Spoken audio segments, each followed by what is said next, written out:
பலம் வந்தால் தான் அவர்களால் படுத்து எழுந்துக்க முடியாத வயோதிக நிலையில் இருக்கிற ஞான வைராக்கியத்துக்கு பலம் புஷ்டி உண்டாயினவனே துள்ளி குதிச்சுன்னு ஓடியாந்துருவாங்களாம் பாகவதம் நடக்கிற இடத்துல.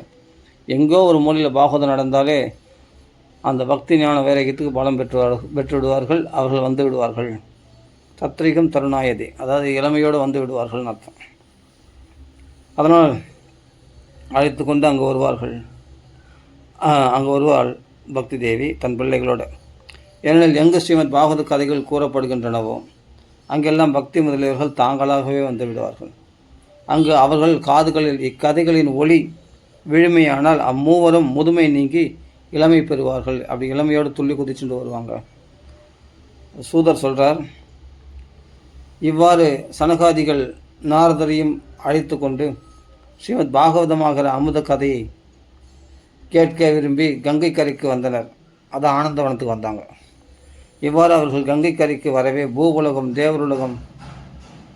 தேவலோகம் பிரம்மலோகம் ஆகிய அனைத்து உலகங்களிலும் உற்சாகம் மிகுந்தது. அந்த லோகவாசிகளும் இங்கே வரலாயினர். பகவத்குண கதைகளான இன்சுவை அமுதை பருக விருப்பமுள்ள எல்லா பாகவதர்களும் எல்லா இறையடியார்களும் நான் முந்தி நீ முந்தி என போட்டி போட்டு கொண்டு முன் வந்தனர். அங்கே உட்காரத்துக்கு இடம் பிடிச்சாங்களாம். அவ்வாறு வந்தவர்கள் பிருகு மகரிஷி, வசிஷ்டர், சியமனர், கௌதமர், மேதாதிதி, தேவலர், தேவராதர், பரசுராமர், விஸ்வாமித்திரர், சாகலர், மார்கண்டேயர், தத்தாத்திரேயர், பிப்பலாதர், யோகேஸ்வரர்களான வியாசர், அவரது தந்தை பராசரர், சாயாசுகர், ஜாஜலி, ஜன்ஹு முதலிய முதன்மையான மகரிஷிகள் அனைவரும் தங்கள் தங்கள் மனைவி, மக்கள், சீடர்கள் சூழ ஆவலோடு அங்கு வந்து சேர்ந்தார்கள். இவர்கள் தவிர 4 வேதங்கள், 108 உபனிஷதங்கள், மந்திர தந்திர சாஸ்திரங்கள், 17 புராணங்கள், வேதங்கங்களான சிக்ஷை, வியாகரணம் முதலிய 6 சாஸ்திரங்கள் ஆகிய அனைத்தும் தங்கள் தங்கள் நிஜ உருவத்தோடு அங்கு வந்து சேர்ந்தார்களாம். கங்கை முதலிய புண்ணிய தீர்த்தங்கள், புஷ்கரம் முதலிய தடாகங்கள் எல்லாம் இதுபோல் புண்ணிய தீர்த்தங்கள்லாம் தேவதைகள்லாம் அங்கே வராங்களாம். கங்கை முதலிய புண்ணிய நதிகள், புஷ்கரம் முதலிய தடாகங்கள், குருக்ஷேத்திரம் முதலிய புண்ணிய கஷேத்திரங்கள், 10 திசைகள், தண்டகம் முதலிய வனங்கள், இமயம் முதலிய மலைகள் ஆகியவை அனைத்தும் அழகிய திருமேனி தாங்கி அங்கு வந்தார்களாம். மேலும் தேவர்கள், கந்தர்வர்கள், தானவர்கள் ஆகிய அனைவரும் கதை கேட்க ஆவலோடு அங்கு வந்து கூடினார்கள். தங்களது பெருமைகளை நினைத்து செருக்கி அங்கு வராதவர்களையும், நாங்களும் நிர்குண பிரம்மத்தை உபாசிக்கிறோம், சகுண பிரம்மத்து கதையை சொல்கிறாங்க கிருஷ்ண கதைகள், ஆனால் அது சகுண பிரம்மமாக வந்த கிருஷ்ண கதைகளை சொல்கிறாங்க, நாங்கள் வரமாட்டோம் அப்படின்ட்டு ராங்கி பிடிச்சின்னு இருந்தாங்களாம். அவர்களையெல்லாம் அப்படி செருக்கி இருந்த அவங்களெல்லாம் பிருகு மகரிஷி தான் போய் அன்பாக கூப்பிட்டு வரவழைச்சாராம். தங்கள் பெருமைகள் நினைத்து செருக்கி அங்கு வராதவர்களையும் பிருகு மகரிஷி அறிவுரை கூறி அழைத்து வந்தார். அதுக்கு பிறகு நாரதர் வந்து ஸ்ரீமத் நாரதர் தான் முன்னாடி உட்காந்துருக்கார் பாகவத கதை கேட்கறதுக்கு. ஏன்னா தீக்ஷா நியமத்தோட பாகவதம் கேட்குறாரு 7 நாள் உட்காந்து. நாரதர் ஸ்ரீமத் பாகவத கதாசிரவணம் ஆகிற ஞான யுக்தியில் தீட்சை ஏற்று பகவான் ஸ்ரீ கிருஷ்ணனையே மனத்தில் இருத்தி வழிபடும் சனகாதி யோகிகளுக்கு ஆசனம் அளிக்க கதை சொல்ல வந்துள்ள அவர்கள் அந்த ஆசனத்தில் அமர்ந்தார்கள். அப்போது ஸ்ரீமத் பாகவத கதை கேட்க விரும்பி வந்த அனைவரும் அவர்களை வணங்கினர். கேட்க வந்தவர்களில் பாகவதர்களாகிய இறையடியார்களான வைஷ்ணவ பெருமக்கள், பற்றற்ற யோகிகள், துறவிகள், வேதமோதும் பிரம்மச்சாரிகள் ஆகியவர்கள் முன்பகுதியில் அமர்ந்தார்கள். அனைவருக்கும் அதுக்கு முன்னாடியே நாரதர் அமர்ந்திருந்தார். ஆமாம், எல்லாரும் வைஷ்ணவர்கள், பிராமணர்கள், எல்லாமே வேத பண்டிதர்கள், அதாவது வேதமோதும் பிரம்மச்சாரிகள், சின்ன பசங்க எல்லாமே வந்து முன்னாடி உட்காந்துருந்தாங்களாம். கேட்க வந்தவர்களில் இறையடியார்களான வைஷ்ணவ பெருமக்கள், பற்றற்ற யோகிகள், துறவிகள், வேதமோதும் பிரம்மச்சாரிகள் ஆகியவர்கள் முற்பகுதியில் அமர்ந்தனர். அனைவருக்கும் முன் நாரதர் அமர்ந்திருந்தார். ஒரு பக்கம் ரிஷிகணங்களும், மற்றொரு பக்கம் தேவர்களும், இன்னொரு பக்கம் வேதங்களும் உபனிஷதங்களும், வேறொரு பக்கம் புண்ணிய தீர்த்தங்களும், எதிர்வரிசைகளில் பெண்களும் தங்களுக்கு உகந்த ஆசனங்களில் அமர்ந்திருந்தார்கள். அப்பொழுது ஒரு பக்கம் போற்றி போற்றி ஜெய ஜெயா என்றும், மற்றொரு பக்கம் நமோ நமக நமோ நமக என்று நமஸ்காரம் வணக்கம் என்றும், மற்றும் சங்கம், பேரி முதலிய வாத்திய ஒலிகளும் எங்கும் கேட்கலாயின. ஒரே தும்முளப்படுது, ஒரே அமக்களமாக அப்படி ஜெயகோஷமும் நமஸ்கார கோஷங்களும் அங்கே ஒலிக்கின்றது. பேரி வாத்தியங்கள்லாம் தேவ வாத்தியங்கள்லாம் முழங்குகிறது. அந்த இடத்துல சங்கம், பேரி முதலிய வாத்திய ஒலிகளும் எங்கும் கேட்கலாயின. வாசனை பொடிகள்லாம் எல்லாரும் மேலே தூவப்பட்டது. பொறிகள், பூக்கள் ஆகியவற்றை அங்கு இறைத்தார்கள். சில தேவர்கள் புஷ்ப விமானங்களில் அமர்ந்து கொண்டு கற்பக விருட்சத்தினுடைய புஷ்பங்களை அனைவர் மேலும் மழையெனு பொழிந்தார்கள். இங்கே கதைக்கு இந்த பாகவதம் கேட்குறவங்களே அவ்வளோ பாக்கியசாலிகள் சொல்லிட்டு அவர் மேலே பூ மாறி பொழிந்தார்களாம். தேவரெல்லாம் வந்து கற்பக விருட்சத்தினுடைய மலர்களை கொண்டு வந்து பொழிந்தார்களாம். சூதர் கூறினார், இவ்வாறு அவர்களது பூஜைகள் முடிந்ததும் அனைத்து மக்களும் மன ஒருமைப்பாட்டோடு மன ஒடுக்கத்துடன் கதைகளை கேட்க விரும்பி அமைதியான பொழுது எல்லாம் இந்த தும்முலப்படுது ஒரே சத்தம்லாம் கொஞ்சம் அடங்கின பிறகு எல்லாம் கதை கேட்கலாம்ப்பா, கொஞ்சம் அமைதியாக இருக்குன்னு சொல்லிட்டு எல்லாம் அமைதிப்படுத்தின பிறகு அமைதியான பிறகு சனகாதி முனிவர்கள் மகாத்மாவான நாரதருக்கு ஸ்ரீமத் பாகவதத்தின் பெருமையை விளக்கமாக கூறலானார்கள். பக்தானா ஸ்ரோதாவை ஒருத்தரை நியமித்து தான் கதை சொல்லுவாங்க இல்லையா, அங்கே ஸ்ரோதாவை நியமிக்கிறது யாரும் நாரதர் தான், எவ்வளோ பேர் இருந்தாலும். அதனால் ஸ்லோதா இப்போது எவ்வளோ ரிஷிகள் வந்திருந்தால் கூட சுகாச்சாரிய ராஜன்னு பரிசுத்து பார்த்து தான் போகிறார். அப்போ நாரதரை உத்தேசித்து, ஏன்னா நாரதர் தான் இது ஏற்பாடு பண்ணார், அவருக்கு தான் முன்னாடி இருக்கிறார், அவரை உத்தேசித்து தான் சனகாதி முனிவர்கள் கதை சொல்ல ஆரம்பிக்கிறாங்க. இப்பொழுது நாங்கள் ஸ்ரீ சனகாதி முனிவர்கள் கூறினார்கள், இப்போது நாங்கள் ஸ்ரீ சுகரது திருவாய்மொழியான ஸ்ரீமத் பாகவதத்தின் பெருமையை கூறுகின்றோம். பாகவதத்தில் இல்லை, பாகவதுடைய பெருமையை மட்டுமே கூறுகின்றோம். அந்த பெருமையை கேட்ட உடனேயே மோக்ஷலக்ஷ்மி நம்ம உள்ளங்கையில் வந்து அமர்ந்துடுவாளாம். ஆமாம், முக்தி கரதலே ஸ்திதா அப்படின்ற பதம். அப்போது முக்தி லக்ஷ்மி நம் உள்ளங்கையில் வந்து அமர்ந்து விடுவாள். இந்த ஸ்ரீமத் பாகவத கதைகளை எப்பொழுதும் செவியார சதாசேவியா ஸ்ரீமத் பாகவதீவா அதா. அப்போல் இந்த ஸ்ரீமத் பாகவத கதைகளை எப்பொழுதும் செவியார கேட்டுக்கொண்டே இருக்க வேண்டும், அந்த இன்னமுதத்தை சுவைத்து கொண்டிருக்க வேண்டும். இதை கேட்பதனாலேயே பகவான் ஸ்ரீஹரி நம்ம ஹிருதயத்தில் பிரகாசிக்கிறாராம், அந்த ஹிருதயத்தில் வந்துடுறாராம் பகவான்.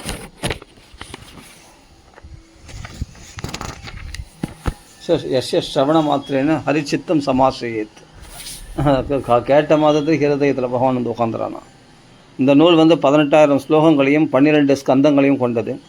இது ஸ்ரீ சுக பரிஷத்து சம்பாதம். இதை கவனமாக கேளுங்கள். இது ஸ்ரீ சுக பரிஷத்து சம்பாத ரூபமானது, இதை கவனமாக கேளுங்கள். இந்த ஸ்ரீ சுகரது திருவாய்மொழியான இந்த ஸ்ரீமத் பாகவதத்தை ஒரு நொடி பொழுது கூட கேட்காதவனே இவ்வுலகியலில் மயங்கி சம்சார சக்கரத்தில் சிக்கி தவிப்பானான். யார் ஒரு நிமிஷம் ஒரு நொடி பொழுதாவது இந்த பாகவதம் கேட்கலையோ அவன் தான் அந்த சம்சாரத்தில் விழுந்து கொண்டு போனான். அப்போது ஒரு நிமிஷம் கேட்டால் கூட இது பெரிய பலனை கொடுக்கக்கூடியது, நம் சம்சார பயத்தை போகக்கூடியது. பற்பல சாஸ்திரங்கள் புராணங்கள் எல்லாம் கேட்டு என்ன பயன்? அனைத்தும் புத்தி மயக்கத்தை புத்தி குழப்பத்தை தோற்றுவிப்பனவே, புத்தி குழப்பத்தை உண்டாக்கக்கூடியது தான். ஆனால் இந்த பாகவதம் ஒன்று தான் முக்தி தருகிறேன் என முழக்கமிடுகிறது. எந்த வீட்டில் தினமும் ஸ்ரீமத் பாகவதம் படிக்கப்படுகிறதோ அந்த வீடு தான் புண்ணியக்ஷேத்திரம். அங்கு குடியிருப்பவர்களது பாவங்கள் முற்றிலுமாக அழிந்துவிடும். எந்த வீட்டில் தினமும் ஸ்ரீமத் பாகவதம் படிக்கப்படுகிறதோ அந்த வீடு தான் புண்ணியக்ஷேத்திரமா, சகல புண்ணிய தீர்த்தங்களுக்கு இருப்பிடமா. தத்கிருஹம் தீர்த்தரூபம் வசதாம் பாவநாசனம். அங்கு குடியிருப்பவருடைய பாவங்களெல்லாம் நாசம் பண்ணக்கூடியது அந்த பாகவதமானது. ஆயிரக்கணக்கான அஸ்வமேத வேள்விகள், நூற்றுக்கணக்கான வாஜபேய யாகங்கள் ஆகியன ஒன்று சேர்ந்தாலும் அதன் பலன் ஸ்ரீ சுகர் கூறிய ஸ்ரீமத் பாகவதத்தின் பலனுக்கு 16 1 பங்கு கூட சமனாகாது. அவ்வளோ வசதி பாகவதம். தவசிகளே, ஸ்ரீமத் பாகவதம் கேட்கும் வரைதான் அவனது பாவங்கள் அவன் உடலில் தங்கியிருக்க முடியுமா. பாகவதம் கேட்ட மாதத்தில் அவன் பாவங்கள்லாம் பறந்தே போயிடும் அவன் உடம்புலேருந்து. பயன் தரும் நோக்கில் கங்கை, கயா, காசி, புஷ்கரம், பிரயாகம் ஆகிய எவையும் ஸ்ரீ சுகாச்சாரியருடைய ஸ்ரீமத் பாகவதத்திற்கு ஈடு செய்ய இயலாது. கங்கையோ கயாசத்திரமோ காசியோ புஷ்கரமோ பிரயாகமோ இதை சேவிக்கிறதுனால எந்த புண்ணியம் கிடைக்குமோ அந்த புண்ணியம்லாம் அந்த பாகவதத்துக்கு சமமாகாதான். மோட்சம் பெற விரும்பினால் தினமும் நியமத்தோடு ஸ்ரீமத் பாகவதத்தில் ஒரு ஸ்லோகமோ அரை ஸ்லோகமோ ஏன் 1/4 ஸ்லோகமாவது நியமத்துடன் பாராயணம் செய்யப்பட வேண்டும். ஓம் என்னும் பிரணவம், வேதமாதாவான காயத்ரி மகாமந்திரம், புருஷ சுக்தம், 3 வேதங்கள், ஸ்ரீமத் பாகவதம், ஓம் நமோ பகவதே வாசுதேவாய என்கிற 12 எழுத்துக்கள் கொண்ட மகாமந்திரம், மித்ரன், ரவி, சூரியன் என்கிற 12 திருமேனிகள் கொண்ட சூரிய பகவான், பிரயாகை, வருஷ வடிவமான காலதேவதை, அந்தணர்கள், அக்னிஹோத்திரம், பசு, துளசி, துவாதசி திதி, துளசி, வசந்தருது, புருஷோத்தமரான பகவான் ஸ்ரீமன் நாராயணன். இவர்களுக்குள் அறிவாளியான மனிதன் உண்மையில் வேறுபாடு காண மாட்டான். இந்த 12த்துக்கும் ஒரே பலன், மோட்சம்தான், வைகுண்டம்தான். பொருள் புரிந்து தினமும் ஸ்ரீமத் பாகவதத்தை படிப்பவனது, அதாவது அர்த்தத்தோடு படிக்கிறவங்க, பொருள் புரிந்து தினமும் ஸ்ரீமத் பாகவதத்தை படிப்பவனது கோடிக்கணக்கான பிறவிகளில் செய்த பாவங்கள் அனைத்தும் நொடியில் நீங்குகின்றன. இதில் எல்லளவும் சந்தேகமில்லை. எல்லா பாவங்களும் நசித்து விடுகிறதாம். இதில் எல்லளவும் சந்தேகமில்லை. தினமும் தவறாது ஸ்ரீமத் பாகவதத்தின் அரை ஸ்லோகமோ 1/4 ஸ்லோகமோ படிப்பவன் ராஜசூயம், அஸ்வமேதம் முதலிய வேள்விகளை செய்த புண்ணியத்தை பெறுகிறான். தினமும் ஸ்ரீமத் பாகவதம் படிப்பது, பகவான் ஸ்ரீ ஹரியை மனதார நினைப்பது, துளசி செடியை நீரூற்றி பராமரிப்பது, பசுவை காப்பது ஆகிய 4ம் சமமே. அது 4மே முக்தியை தர வல்லவை. மரணப்படுக்கையில் ஸ்ரீமத் பாகவதத்தை கேட்பவனுக்கு பகவான் மனமகிழ்ந்த வைகுண்டத்தையே அவனுக்கு அளிக்கிறார்.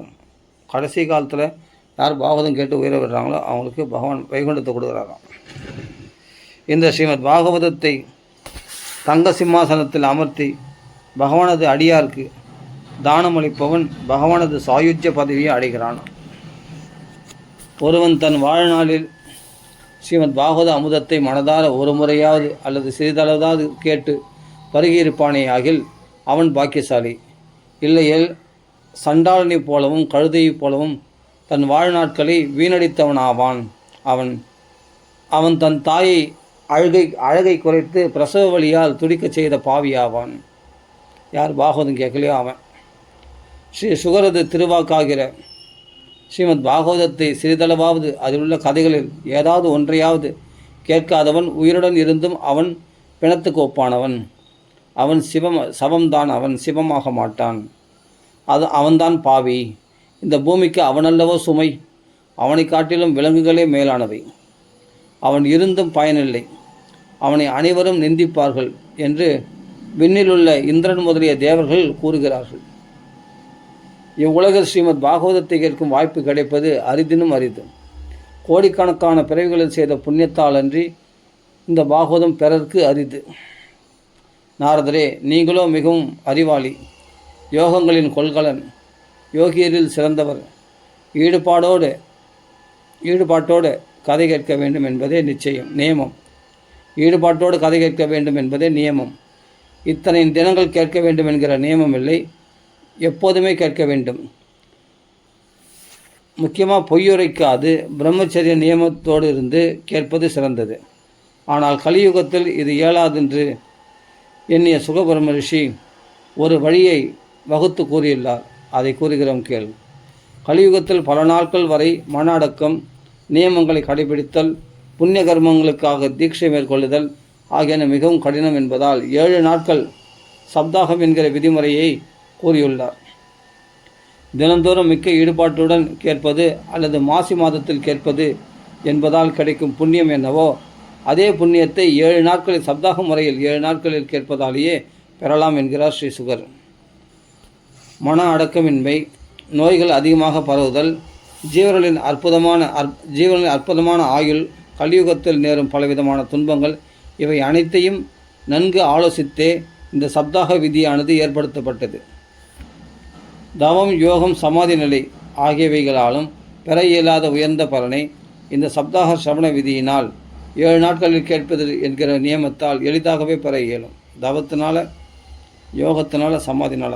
எத்பலம் நாஸ்தி தபசா ந யோகேன சமாதின அனாயாசேன தத் சர்வம் சப்தாக சிரவணே லபேத்து.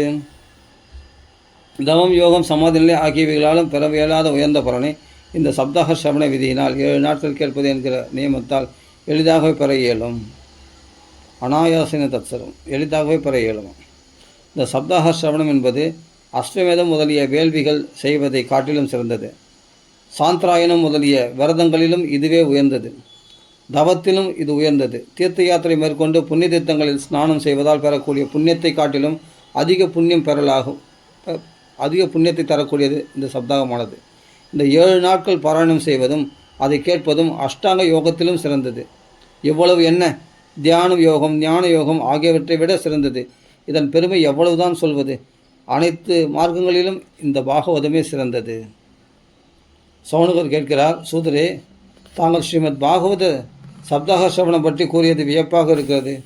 யோக சாஸ்திரங்களை அறிந்த பிரம்மதேவருக்கும் மூல காரணனான ஸ்ரீமன் நாராயணனை பற்றி இது பேசுகிறது.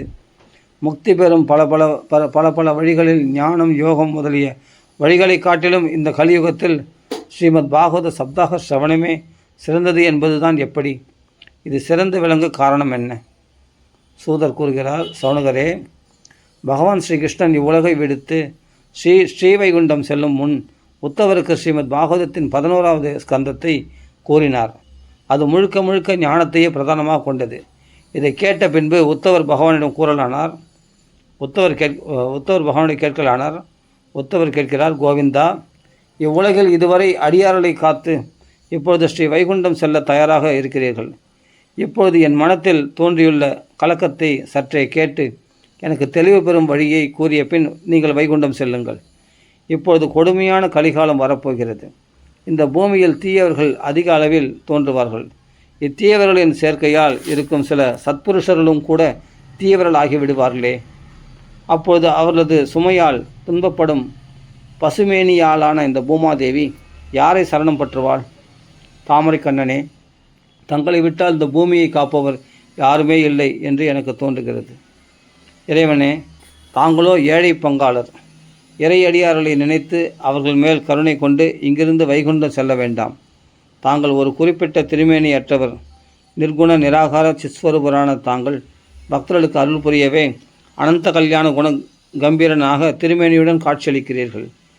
சரி, தாங்கள் ஸ்ரீ வைகுண்டம் சென்ற பின் இந்த இறையடியார்கள் இந்த பூமியில் எப்படித்தான் வாழ முடியும்? நிர்குண உபாசனையோ, அதாவது உருவமில்லாத அருவத்தை வழிபடுவதோ மிகவும் கடினமானது. ஆகவே சற்று யோசித்து செய்வதே நல்லது. பிரபாச க்ஷேத்திரத்தில் உத்தவர் இவ்வாறு கூறியதை கேட்ட பகவான், பக்தர்களது ரட்சணைக்காக அவர்களுக்கு பற்றுக்கோடாக நாம் இப்பொழுது என்ன செய்ய முடியும் என்று தனக்குள் யோசிக்கலானார் பகவான். சௌனகரே, இவ்வாறு யோசித்த பகவான் தனது அனைத்து சக்திகளையும் ஸ்ரீமத் பாகவதத்தினுள் செலுத்தினார். தான் இந்த திருமேனியை மறைத்ததும் ஸ்ரீமத் பாகவதமாகிற பெருங்கடலில் நுழைந்தார். தன் தேஜஸை அதில் மறைத்தார். தன் சக்தியை அதுக்குள்ளே நுழைச்சாராம். பாகவதத்துக்குள்ளே பகவானுடைய சக்தி நிறைஞ்சது பாகவதம். அதான் அவருடைய தேஜஸ் நிறைஞ்சது பாகவதம். ஆகவே ஸ்ரீமத் பாகவதம் பகவானது சொல் வடிவமே. இந்த ஸ்ரீமத் பாகவதம் பகவானது சொல் வடிவம் என்றால் பகவான் இதன் பொருள் வடிவம். இதை பூஜிப்பது, கேட்பது, படிப்பது அல்லது பார்ப்பது என்பதனாலேயே இந்த பாகவதத்தை புஸ்தகத்தை பூஜிக்கிறது, கேட்கறது அல்ல படிக்கிறது இல்லை அது தர்சனம் பண்ணுறது என்பதனாலேயே மனிதனின் அனைத்து பாவங்களும் அழிந்துவிடும். சேவனாத்து, ஸ்ரவணாத்து, பாடாத்து, தர்ஷனாத்து, பாபநாசினி அப்படி. ஆகவே தான் இந்த சப்தாக ஸ்ரவணம் மிக மிக உயர்ந்ததாக கூறப்படுகிறது. கலியுகத்தில் மற்ற எல்லா சாதனங்களையும் விட இதுவே சிறந்த சாதனமாக கருதப்படுகிறது. இதுவே உயர்ந்த தர்மமாகும். பாகவத தர்மமே உயர்ந்த தர்மமாகும். கலியுகத்தில் துன்பங்கள், ஏழ்மை நிலை, துர்பாக்கியம், துக்க, தாரித்ய, தௌர்பாக்கிய, பாவ பிரக்ஷாலனாயச்ச காமக்ரோத ஜெயார்த்தம் ஹி தர்மோ அயம் ஈரிதா. கலியுகத்தில் துன்பம், ஏழ்மை நிலை, துர்பாக்கியம் மற்றும் அனைத்து பாவங்களையும் நிர்மூலமாக்கும் ஒரே சிறந்த தர்மம் இந்த சப்தாக சிரவணமே. காமம், கோபம் முதலிய பகைவர்களையும் ஒழிக்கக்கூடியது இந்த பாகவதம் சப்தாகம், இந்த பாகவத தர்மம். தேவர்களாலும் பகவானது இந்த விஷ்ணு மாயை கடத்திற்கு அரியது எனில் மனிதர்கள் எவ்வாறு கடந்து நீந்தி வருவர்? ஆகவே இந்த விஷ்ணு மாயை எளிதில் கடந்து ஆத்ம ஞானம் பெறவே சப்தக சிரவணம் என்கிற முறை கூறப்பட்டுள்ளது. சூதர் கூறுகிறார், சௌனகரே, சனகாதி முனிவர்கள் இவ்வாறு ஸ்ரீமத் பாகவத சப்தாக சிரவணத்தின் பெருமைகளை கூறி வந்தபோது அந்த அவையில் ஒரு ஆச்சரியம் நடந்தது. அதை கூறுகிறேன் கேள். இவ்வாறு ஸ்ரீமத் பாகவதத்தின் பெருமைகளை கூறி வந்தபோது ஞானம், வைராக்கியம் என்கிற தனது இரு மக்களுடன் யவன பருவ அழகு பெற்ற தூய்மையோடு அன்பு வடிவமான பக்தி என்கிற அந்த பெண் ஸ்ரீ கிருஷ்ண கோவிந்தா ஹரே முராரே ஹே நாதா நாராயணா வாசுதேவா என்று பகவானது திருநாமங்களை உறக்க கூறிய வண்ணம் திடீரென்று அங்கு தோன்றினாள். ஸ்ரீ கிருஷ்ண கோவிந்த ஹரே முராரே ஹே நாத நாராயண வாசுதேவா அப்படின்னு பகவன் நாமங்களை சொல்லிட்டு அந்த இடத்துல வந்தாலாம் பக்தி தேவி. ஸ்ரீமத் பாகவதத்தின் பொருளையே அணிகலன்களாக கொண்ட பரமசுந்தரியான பக்தி என்ற அரசி அங்கு திடீரென தோன்றியதைக் கண்ட அந்த அவையில் உள்ளவர்கள் முனிவர்களது இப்பெருத்த அவையில் இவள் எவ்வாறு வந்தாள், எப்படி உள்நுழைந்தாள் என்று அவரவர் அங்கு கேட்கலாயினர். தங்களுக்குள்ளே பேசிக்கொண்டார்கள். அப்பொழுது சனகாதி முனிவர்கள் சொல்கிறார்கள், இவள் பக்தி தேவி ஸ்ரீமத் பாகவத கதை அமுதத்திலிருந்து இப்பொழுதுதான் வெளித்தோன்றினாள் என்றனர். இதை கேட்ட பக்தி தேவி தனது இரு மக்களுடன் மிக்க வணக்கமாக சனத்குமாரரிடம் கேட்டாள். பக்தி தேவி கேட்கிறாள், முனிவர்களே, இக்கலியில் நான் அழிந்தவள் போல் இருந்தேன். மொத்தமாக நான் என்னை ஒழிச்சு கட்டிட்டாங்கன்னு நினச்சேன். நான் அழிந்தவள் போல் இருந்தேன். தாங்கள் இந்த ஸ்ரீமத் பாகவத கதையமுதை வாரி இறைத்து என்னை திரும்பவும் வலிமை படைத்தவளாக செய்துவிட்டீர்கள். இப்போது நான் எங்கு தங்குவது என்று கூற வேண்டுகிறேன். இதை கேட்ட பிரம்மத்தை அறிந்த சனகாதிகள் அவளிடம் கூறினார்கள், பக்தியே, நீ பக்தர்களையே பகவானாக ஆக்குபவள். பக்தேஷு கோவிந்த ஸ்வரூபகத்ரி பிரேமேகதத்ரி பவரோகஹந்திரி சாத்வம் ச திஷ்ட சுதைரிய சம்சயா நிரந்தரம் வைஷ்ணவ மானசானி. பக்தியே, நீ பக்தர்களையே கோவிந்தமயமாக ஆக்குபவள். ஈடிணையற்ற அன்பை தருபவள். பிரபஞ்ச பிணிகளை போக்குபவள். ஆகவே நீ விஷ்ணு பக்தரது இதய கமலத்திலே நித்தியமாக நிரந்தரமாக தைரியமாக நீ வாசம் செய்வாயாக உன் பிள்ளைகளோடு என்று இடத்தை ஏற்படுத்தினாராம் சனகாதி முனிவர்கள்லாம். இந்த கலியுகத்தின் தோஷங்கள் இப்பிரபஞ்சத்தில் எங்கு வேண்டுமானாலும் பரவலாம். ஆனால் நீ இருக்கும் இடங்களில் இந்த தோஷங்கள் தலை காட்ட மாட்டாது. இவ்வாறு அவளது அருளானையை ஏற்ற பக்தி தேவி பகவத் பக்தர்களின் இதயத்தில் தன் பிள்ளை ஞான வைராக்கியத்தோடு குடியேறினாள். பகவானது பக்தியை மட்டும் இதயத்தில் தாங்கியவள் உலகிலும் தரித்திரனாக இருந்த போதிலும் சகலபோவன மத்திய நிர்தனாஸ்தே அபிதன்யா. பகவானது பக்தியை மட்டும் இதயத்தில் தாங்கியவள் பகவத் பக்தியை மட்டும் இதயத்தில் தாங்கியவன் உலகிலும் தரித்திரனாக இருந்த போதிலும் அவனே பெருத்த செல்வந்தன். ஏனெனில் இந்த பக்தி என்னும் கயிற்றால் கட்டப்பட்ட பகவான் ஸ்ரீஹரி தனது ஸ்ரீவைகுண்டத்தையும் திறந்து அந்த பக்தனது ஹிருதயத்தில் குடிபுகுந்து விடுகிறானே. புவியில் நிரந்தரமாக வந்து தங்கிடுறான் அந்த பக்தன் ஹிருதயத்தில். அப்போ லக்ஷ்மி மணாலனே வந்து ஹிருதயத்தில் தங்கிடுறான்னு சொன்னால் அவனை விட பெரிய பணக்காரன் உலகத்தில் யார் இருக்க முடியும்? தன்யன், அவன் தான் தன்யன். இந்த புவியுலகில் ஸ்ரீமத் பாகவதமே பரபிரம்மமான சாக்ஷாத் பகவானது அச்சா திருமேனி. பாகவதமே புஸ்தகமே. இதன் பெருமையை நாம் எவ்வாறு அறிந்து கூற இயலும்? இதனையே நம்பி இதை கேட்கவே சொல்பவனும் கேட்பவனும் பகவான் ஸ்ரீ கிருஷ்ணனுக்கு சமமாக ஆகிறார்கள். அதாவது பகவான் க்ஷேத்திர வடிவத்தில் இருக்கிறது நைமிஷாரண்யவனம், புஸ்தக வடிவத்தில் இருக்கிறது பாகவதத்தில். ரொம்ப விசேஷமாக சொல்லுவாங்க அதை. அது பகவான் ஸ்ரீ கிருஷ்ணனுக்கு சமமாக ஆகிறார்களாம் இதை கேட்கறதுனாலே, சொல்பவனும் கேட்பவனும். அதாவது ஸ்ரீ கிருஷ்ணனாகவே ஆகிறார்கள். இவ்வாறு இருக்க இதை விடுத்து வேறு தர்ம நெறிகளால் பிறப்போது தான் என்ன இருக்கிறது? ஸ்ரீ பத்மபுராணம் ஸ்ரீமத் பாகவதம் மகாத்மியத்தில் 3வது அத்தியாயம் முற்றிற்று. 4வது அத்தியாயம் கோகர்ணன் சரித்திரம். சூதர் கூறுகிறார், முனிவரே, இவ்வாறு பக்தி தேவி இறை அடியார்களது இதயத்தில் குடியேறியதும் அவளது இதயத்தில் தெய்வீகமான பிரேம பக்தி பெருக்கெடுத்தது. இதை கண்டு பக்தவத்சலரான பகவான் தனது வைகுண்டத்தை விடுத்து அந்த இடத்துல பிரத்யட்சமாக எழுந்தருளினார். இந்த கதை சொல்கிற இடத்துல, சனகாதி முனிவர்கள் கதை சொல்கிற இடத்துல பிரத்யட்சமாக பகவான் வந்துட்டாராம். கழுத்திலே வனமாலை, நீலமேக சியாமளமான திருமேனி, இடையில் பீதாம்பரம், அறையிலே தங்க ஒட்டியானம், தலையிலே முகுடம், காதுகளிலே ஒளி வீசும் குண்டலங்கள், 3ஆக வளைந்தது போல் காட்சி தரும் திருமேனி கொண்டு நிற்பது, மனதை தன் பக்கம் இழுப்பது, திருமார்பில் கௌஸ்துபமணி ஒளிர்வது, திருமேனி முழுவதும் நறுமணமிக்க சந்தனம். இந்த அழகிய திருமேனியை வர்ணிப்பது எங்கனே? கோடி மன்மத லாவண்யம் எதிர் நிற்காது. அத்தனை அழகுடையவனாக பகவான் காட்சியளிக்கிறார். அந்த இடத்துல பரமானந்த சின்மூர்த்தியும் இனிமைக்கும் இனிமையானவரும் முரளிதரனும் வேணுகானம் செய்யக்கூடிய முரளிதரனுமான பகவான் தனது அடியார்களின் தூய இதயங்களில் வந்து அமர்ந்தார். வைகுண்டத்திலேயே நித்தியவாசம் புரியும் உத்தவர் முதலிய பகவத் பக்தர்களும் தங்கள் திவ்ய திருமேனியை மறைத்து கொண்டு ஸ்ரீமத் பாகவத கதைகளை கேட்க அங்கு மறைந்து வந்து சேர்ந்தனர். பகவானும் தன் அழகிய திருமேனியோடு அங்கு வந்ததும் ஜெய ஜெயா போற்றி போற்றி என்கிற கோஷம் 4 திசைகளிலிருந்தும் கேட்கலாயிற்று. பக்தி வெள்ளம் பெருக்கெடுத்தது. நறுமணப் பொடிகள் பூக்கள் மழையென பொழிந்தன. சங்கங்கள் முழங்கின. அந்த அவையில் உள்ளவர்கள் தங்கள் உடலை மறந்தனர். வீடு வாசல்களையும் மனைவி மக்களையும் மறந்தனர். ஏன் தன்னையே மறந்தனர். அவ்வாறான அவர்களது தன்மயமான நிலையை கண்டு நாரதர் கூறலானார். முனிவர்களே, ஸ்ரவணம் சர்வதர்மேபியம். சப்தாக ஸ்ரவணத்தின் தெய்வீக சக்தியை இப்பொழுதுதான் நான் நேரிலே கண்டேன். இப்பொழுது இங்கிருந்த மூர்க்கர்கள், தீயவர்கள், விலங்குகள், பறவைகள் என எல்லோரும் பாவம் நீங்கி புனிதராயினர்.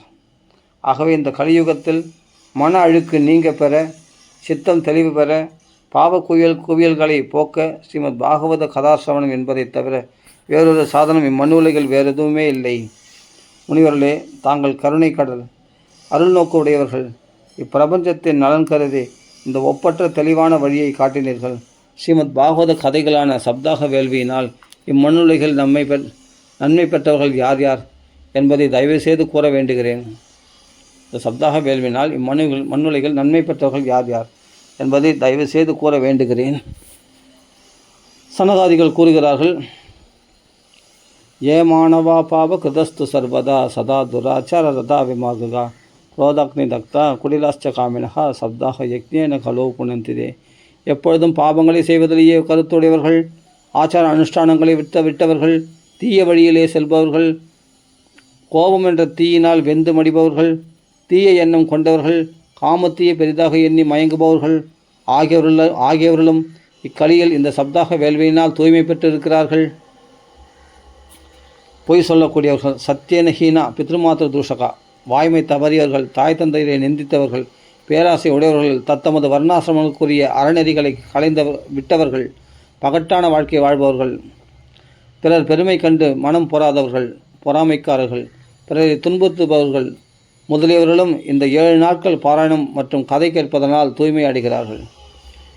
மதுபானம் செய்தல், கல்லுண்ணல், ஆணுக்காயினும் பசுவிற்காயினும் அந்தனர்காயினும் துன்பம் தருதல், தங்கத்தை திருடுதல், பிறர் மனைவியிடத்தில் விழைதல், நம்பினவனுக்கு துரோகம் செய்தல் என்கிற இந்த பஞ்சமா பாதகம் செய்தவர்கள், மறைவாக இருந்து கபடு புரிந்தவர்கள், கருணையின்றி பிறரை துன்புறுத்துபவர்கள், பிசாசுகள் போல் தயவற்றவர்கள், அந்தனர் பிராமணரது செல்வத்தை அபகரித்து தம்மை பேணுபவர்கள், விபச்சாரம் செய்பவர்கள் ஆகிய பாவிகளும் சப்தாக வேள்வியினால் பரிசுத்தமாகிறார்கள். மனசு, வாக்கு, உடல் ஆகியவர்களால் வேண்டுமென்றே பிறருக்கு தீங்கிழைக்கும் கயவர்கள், பிறர் பொருளை கொள்ளையடித்து தங்கள் வயிற்றை வளர்த்து கொள்பவர்கள், மன தூய்மையற்றவர்கள், தீய இதயம் படைத்தவர்கள் ஆகியோர்களும் கூட இந்த சப்தாக வேள்வியினால் இந்த கலியில் தூய்மை பெறுகிறார்கள். நாரதரே, இதற்கு எடுத்துக்காட்டாக முன்பு நடந்த ஒரு கதையை உங்களுக்கு கூறுகிறோம். அதை கேட்ட மாத்திரத்தினாலேயே சகல பாவங்களும் நிவர்த்தியாகும். முன்னொரு காலத்தில் துங்கபத்ரா நதி தீரத்தில் அழகிய பட்டணம் ஒன்று இருந்தது. அங்கு வசித்த அனைத்து வருணத்தவரும் தங்கள் தர்மங்களை குறைவர செய்து கொண்டு சத்தியம் தவறாது சத்கர்மங்களையே செய்து வந்தனர். அந்த நகரில் ஆத்மதேவர் என்ற ஒரு பிராமணர் வசித்து வந்தார். அவர் வேதங்கள் அனைத்தையும் கசடர கற்று அதன்படி தன் ஸ்ரோதம் ஸ்மார்த்தம் முதலிய கர்மங்களை துளியும் விடாது செய்து வந்தார். அவரை மற்றொரு சூரியனோ என்று அழைத்தனர். அப்படிப்பட்ட வேத பண்டிதர், அப்படிப்பட்ட மகா தேஜஸான பிராமணர் அவர். அவரை மற்றொரு சூரியனோ என்று அழைத்தனர் மக்கள். அவர் செல்வந்தராக இருந்தாலும் புரோகித தொழிலை மேற்கொண்டு வாழ்க்கையை நடத்தி வந்தார். அவரது அன்பான பத்தினி துந்துலி என்பவள் நற்குலத்தில் பிறந்தவள், அழகி, ஆனாலும் பிடிவாதக்காரி. மற்றவர்கள் கூறுவதை செய்வதில் மகிழ்பவள். இயல்பாகவே கொடுமைக்காரி. ஏதாவது ஒன்றை பற்றி பிதற்றி கொண்டே இருப்பாள். வீட்டு வேலைகளில் செய்வதில் வெகு சாமர்த்தியம் உள்ளவள். பிறருக்கு எதையும் ஈயாத கருமி, கழகத்திலேயே நாட்டம் உடையவள். இவ்வாறு இருந்தாலும் அந்த தம்பதிகள் அன்போடு இல்வாழ்க்கை நடத்தினர். செல்வத்திற்கோ போகத்திற்கோ பஞ்சமில்லை. வீடு வாசல் நிறைந்திருந்தும் ஆனால் அவர்களுக்கு இன்பமில்லை.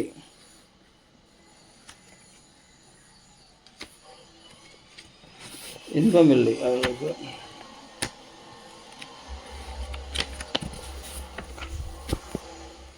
குழந்தை செல்வமற்ற அந்த தம்பதிகள் மனம் சோர்ந்தனர். பிள்ளை பேற்றுக்காக பல புண்ணிய கர்மக்களை செய்யலாயினர். ஏழை எளிய மக்கள்களுக்கு பசு மாடு உழுது பயிர் செய்ய நிலம் பொன் துணிமணிகள் ஆகிய தானம் செய்தனர். பிள்ளை பெருக்குமா அப்படிங்கிற தான தர்மங்கள்லாம் பண்ணி புண்ணியத்தை சம்பாதிச்சு பிள்ளை வரம் பெற்றுக்கொள்ளலாம் என்று நினைத்தார்கள். ஆனால் பிள்ளை பிறக்கலை. பல புண்ணிய கர்மங்களை செய்யலாயினர். ஏழை எளிய மக்கள்களுக்கு பசு மாடு உழுது பயிர் செய்ய நிலம் பொன் துணிமணிகள் ஆகியன தானம் செய்தனர். இவ்வாறு தர்மம் செய்தே அவளது சொத்தில் பாதி கரைந்தது. இருந்தும் ஒரு பெண்ணோ பிள்ளையோ பிறக்கவில்லை. ஆகவே மிக்க கவலையுற்றனர். இவ்வாறு இருக்க ஒரு நாள் அந்த அந்தணர் மிகுந்த துக்கத்தோடு வீட்டை விட்டு காட்டிற்கு சென்றார். நடுப்பகலில் தாகத்தால் துன்புற்ற அவர் அருகிலுள்ள ஒரு தடாகம் சென்றார். குழந்தை பேரில்லையே என்கிற கவலையில் வாடி வதங்கிய அவர் தடாக நீரை பருகி தாகம் தீர்த்து கொண்டு அங்கேயே சற்று இளைப்பாறினார். அந்த ஒரு முகூர்த்த நேரத்தில் அங்கு ஒரு துறவி வந்தார். அந்த துறவி நீரறிந்து நின்றபோது ஆத்மதேவராகிய அந்த அந்தணர் அவர் அருகில் சென்று அவர் திருவடிகளில் விழுந்து வணங்கி எழுந்து பெருமூச்செறிந்த வண்ணம் நின்றார். அந்த துறவி கேட்கிறார், அந்தணரே, ஏன் அழுகிறீர்? அப்படி என்ன பெரிய துக்கம்? உமது துக்கத்தின் காரணத்தை விரைவில் என்னிடம் கூறுங்கள். அந்த பிராமணர் ஆத்மதேவர் பதில் கூறினார், முனிவரே, முற்பிறவிகளில் நான் சேர்த்து வைத்த பாவ குவியல்களை என்னவென்று கூறுவது? எனது பித்ருக்கள் நான் அளிக்கும் தர்ப்பண ஜலத்தை இவனுக்கு பின் யார் நமக்கு தர்ப்பணம் கொடுப்பார்கள் என்ற கவலையினால் தோன்றிய பெருமூச்சினால் துக்கத்துடன் பருகுகின்றனர். நான் அளிப்பதை வைஸ்வதேவம் தர்ப்பணம் முதலியவைகளை தேவர்களும் பித்ருக்களும் மனமகிழ்ச்சியோடு ஏற்பதில்லை. நான் அளிக்கும் தானத்தை அந்தணர்களும் ஏற்பதில்லை. குழந்தை பேரற்ற எனக்கு இவ்வுலகமே சூன்யமாக காட்சியளிக்கிறது. அந்த துக்கம் தாகலாமல் பிராணத்தியாகம் செய்து கொள்ளவே நான் இங்கு வந்தேன். குழந்தை பேரற்றவனது வாழ்வு ஒரு வாழ்வா? அந்த வீடு வாசல் ஒரு செல்வமாகுமா? மற்ற செல்வங்கள் அனைத்தும் ஒரு செல்வம்தானா? அந்த குலம் வம்சம்தான் ஒரு குலமாகுமா? நான் வளர்த்த பசுமாடும் மலடாக உள்ளது. நான் நட்ட மரமும் கூட பூப்பதுமில்லை, காய்ப்பதுமில்லை. நான் வீட்டுக்கு கொண்டு வந்த பழங்கள் உடனேயே அழுகி போகின்றன. குழந்தை செல்வமற்ற பாக்கியமற்றவனான நான் வாழ்ந்துதான் என்ன லாபம்? இவ்வாறு கலங்கிய வண்ணம் அந்த துறவியிடம் தன் துன்பங்களை கூறிய அந்தணர் வருத்தம் தாளாது தேம்பி தேம்பி அழலானார். இதை கண்டதும் துறவியின் இதயத்தில் கருணை பெருக்கெடுத்தது. அந்த துறவி யோகனிஷ்டர். அவர் அந்தணரது நெற்றியில் படர்ந்துள்ள வரிகளை உற்று நோக்கி அவரது நெற்றியில் எழுதப்பட்டுள்ள எழுத்துக்களை வாசித்தறிந்து அவரது துன்பங்களுக்கான காரணங்களை முற்றிலுமாக அறிந்து கொண்டு அவரிடம் விளக்கமாக கூறினார். அந்த துறவி கூறுகிறார், அந்தணரே, குழந்தை இல்லையே என்கிற மோகத்தை விட்டு தள்ளுங்கள். கர்மங்களின் வழியே தனி வழி. அறியாமையை விடுத்து பகுத்தறிவை மேற்கொள்ளுங்கள்.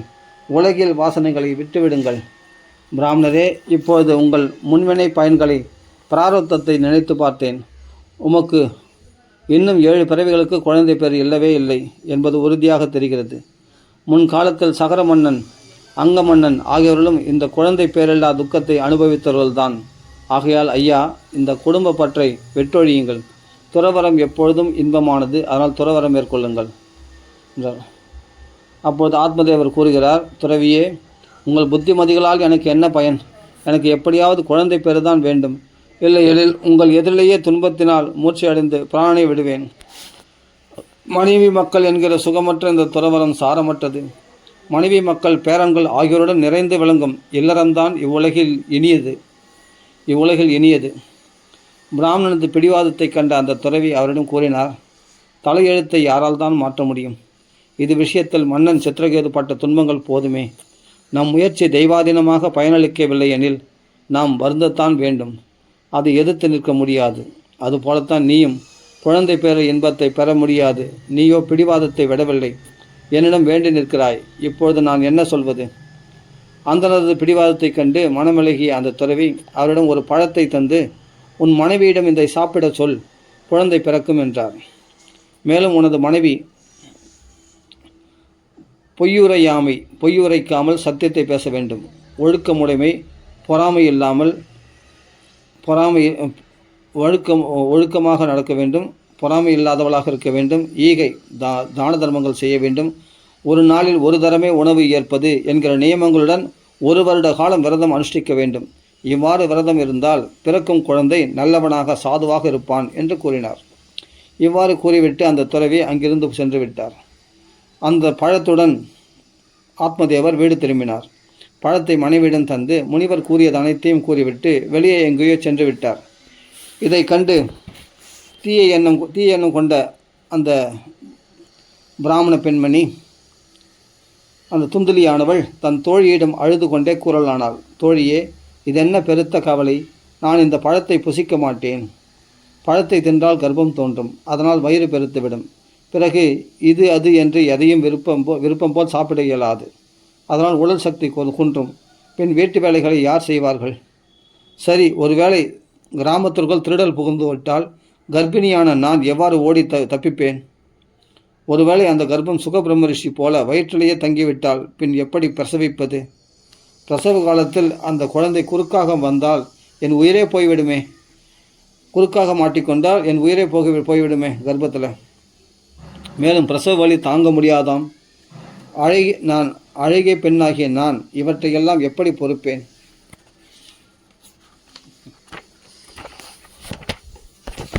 நான் வலுவிழந்து படுத்துவிட்டால் என்னுடைய நாத்தனார், கணவரது சகோதரி வந்து வீட்டில் உள்ள அனைத்தையும் பொருட்களையும் எடுத்து சென்று விடுவாளே.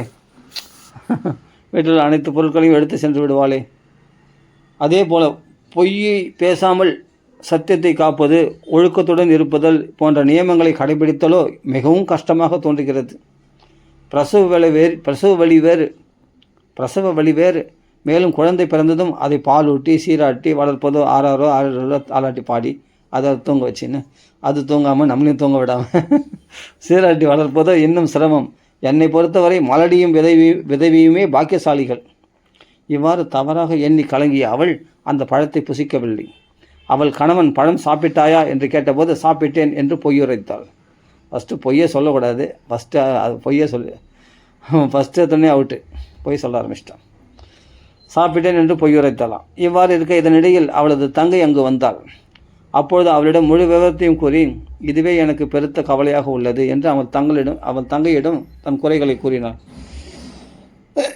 தனக்கு ஏற்பட்ட கஷ்டத்தை கூறினாள். கஷ்டமாக அது லாபம். துந்துலி அப்படி சொல்கிறான். மேலும் இந்த துக்கத்தை நினைத்து என் உடல் வலிமையும் குன்றிவிட்டது. தங்கையே, நான் என்ன செய்யட்டும் என கூறவே அவளது சகோதரி, அக்கா, இப்பொழுது நான் கர்ப்பிணி. பிரசவித்ததும் அந்த குழந்தையை உங்களிடமே தந்து விடுகிறேன். அதுவரை கர்ப்பவதி போல ஒருவரும் அறியா வண்ணம் வீட்டிலேயே சுகமாக இரு. கர்ப்பவதி போல வேஷம் போட்டுக்கொண்டு வீட்டிலே சுகமாக இரு. எனது கணவருக்கு கொஞ்சம் பணம் தந்தால் போதும். அவர் குழந்தையை தந்து விடுவார். பிரசவித்தபடி நான் குழந்தை நீ அதுவரை கர்ப்பிணி மாதிரி வேஷம் போடு. அப்புறமா நான் குழந்தை பிரசவிச்சேன்னா அந்த குழந்தை எங்கள் கணவர் கொஞ்சம் பணம் கொடுத்தா குழந்தைய கொடுத்துருவார். அந்த குழந்தைய உன் குழந்தையும் சொல்லிக்கோ அப்படின்னு ஏமாற்ற சொல்கிறான் அவன் தங்கச்சிக்கார். நானும் ஒரு உபாயம் செய்கிறேன். பணம் தந்தால் போதும், அவர் குழந்தையை தந்து விடுவார் என் கணவர். நானும் ஒரு உபாயம் செய்கிறேன். பிறந்த 6 மாதத்திலேயே என் குழந்தை இறந்து விட்டதாக மக்கள் கூறும்படி செய்கிறேன். பின் இங்கு வந்து உன்னிடம் தந்த எனது குழந்தைக்கு பாலூட்டி வளர்க்கிறேன். இப்போது இந்த பழத்தை பரிசீலிப்பதற்காக பசுவிற்கு தந்துவிடும் என கூறினாள். அந்த அந்தன மாதுவும் பெண்மை காரணமாக தன் தங்கை கூறியபடியே செய்தாள். இதன் பின் கால ஓட்டத்திலே துந்துலின் தங்கை ஒரு ஆண்மகனை பெற்றாள். அவளது கணவனும் எவரும் அறியாதவர் அக்குழந்தையை துந்துலியிடமே அளித்தான். அவளுடைய கணவனும் பணத்தை வாங்கின்னு குழந்தையை கொடுத்துட்டான். துந்துலியும் தன் கணவரான ஆத்மதேவனும் தனக்கு ஆண் குழந்தை பிறந்தது, நலமுடன் பிறந்ததாக சொன்னாள். ஆத்மதேவருக்கு குழந்தை பிறந்தது கேட்டு ஊர் மக்கள் மிகவும் மகிழ்ந்தனர். ஆத்மதேவரும் தன் குழந்தைக்கு ஜாதகர்மம் என்னும் சடங்கை செவ்வனே செய்து அந்தணர்களுக்கு ஏராளமாக தானம் அளித்தார். அவரது வீட்டின் முன்பு சிலர் பாடினர். வாத்திய கோஷங்கள் நிகழ்ந்தன. பலவிதமான மங்கள காரியங்களை செய்தனர். துந்துலி தன் கணவரிடம், என் மார்பில் பால் இல்லையே. பசு முதலிய பிராணிகளின் பாலை ஊட்டி என் குழந்தை எப்படி வளர்ப்பேன்? எனது தங்கைக்கு இப்போதுதான் குழந்தை பிறந்தது, ஆனால் அது இறந்துவிட்டது. அவளை இங்கு அழைத்து வந்து வைத்து கொண்டால் அவள் குழந்தைக்கு பாலூட்டி வளர்ப்பாள் என்றாள். குழந்தையை வளர்ப்பதற்காக ஆத்மதேவரும் மனைவி கூறியபடியே செய்தார். துந்துலி தன் மகனை துந்துகாரி என்று பெயரிட்டு அழைத்தாள், துந்துலியானவள். இதன் பிறகு 3 மாதம் கழித்து அந்த பசு, அந்த பழத்தை சாப்பிட்ட பசுவானது ஒரு ஆண்மகனை ஈன்றது. அந்த குழந்தை மிக அழகாக தெய்வீக பொலிவுடன், தெய்வீக கலையுடன் தூய தங்கம் போல் பிரகாசித்தது, ஒளி வீசியது. அதை கண்டு அந்த அந்தணருக்கு, ஆத்மதேவருக்கு மிக்க மகிழ்ச்சி ஏற்பட்டது. அந்த குழந்தைக்கு அனைத்து வைதிக சடங்குகளையும் அவர்தானே செய்தார். இதை கேட்டு அனைவரும் அந்த குழந்தையை காண வந்து கூடினர். மாட்டு வயிற்றில் ஒரு மனுஷன் குழந்தை பிறந்திருக்கேன்னு. காது மட்டும் பசுனுடைய காதாக இருக்கிறதுனால கோகர்ணன் பேர் வச்சார்.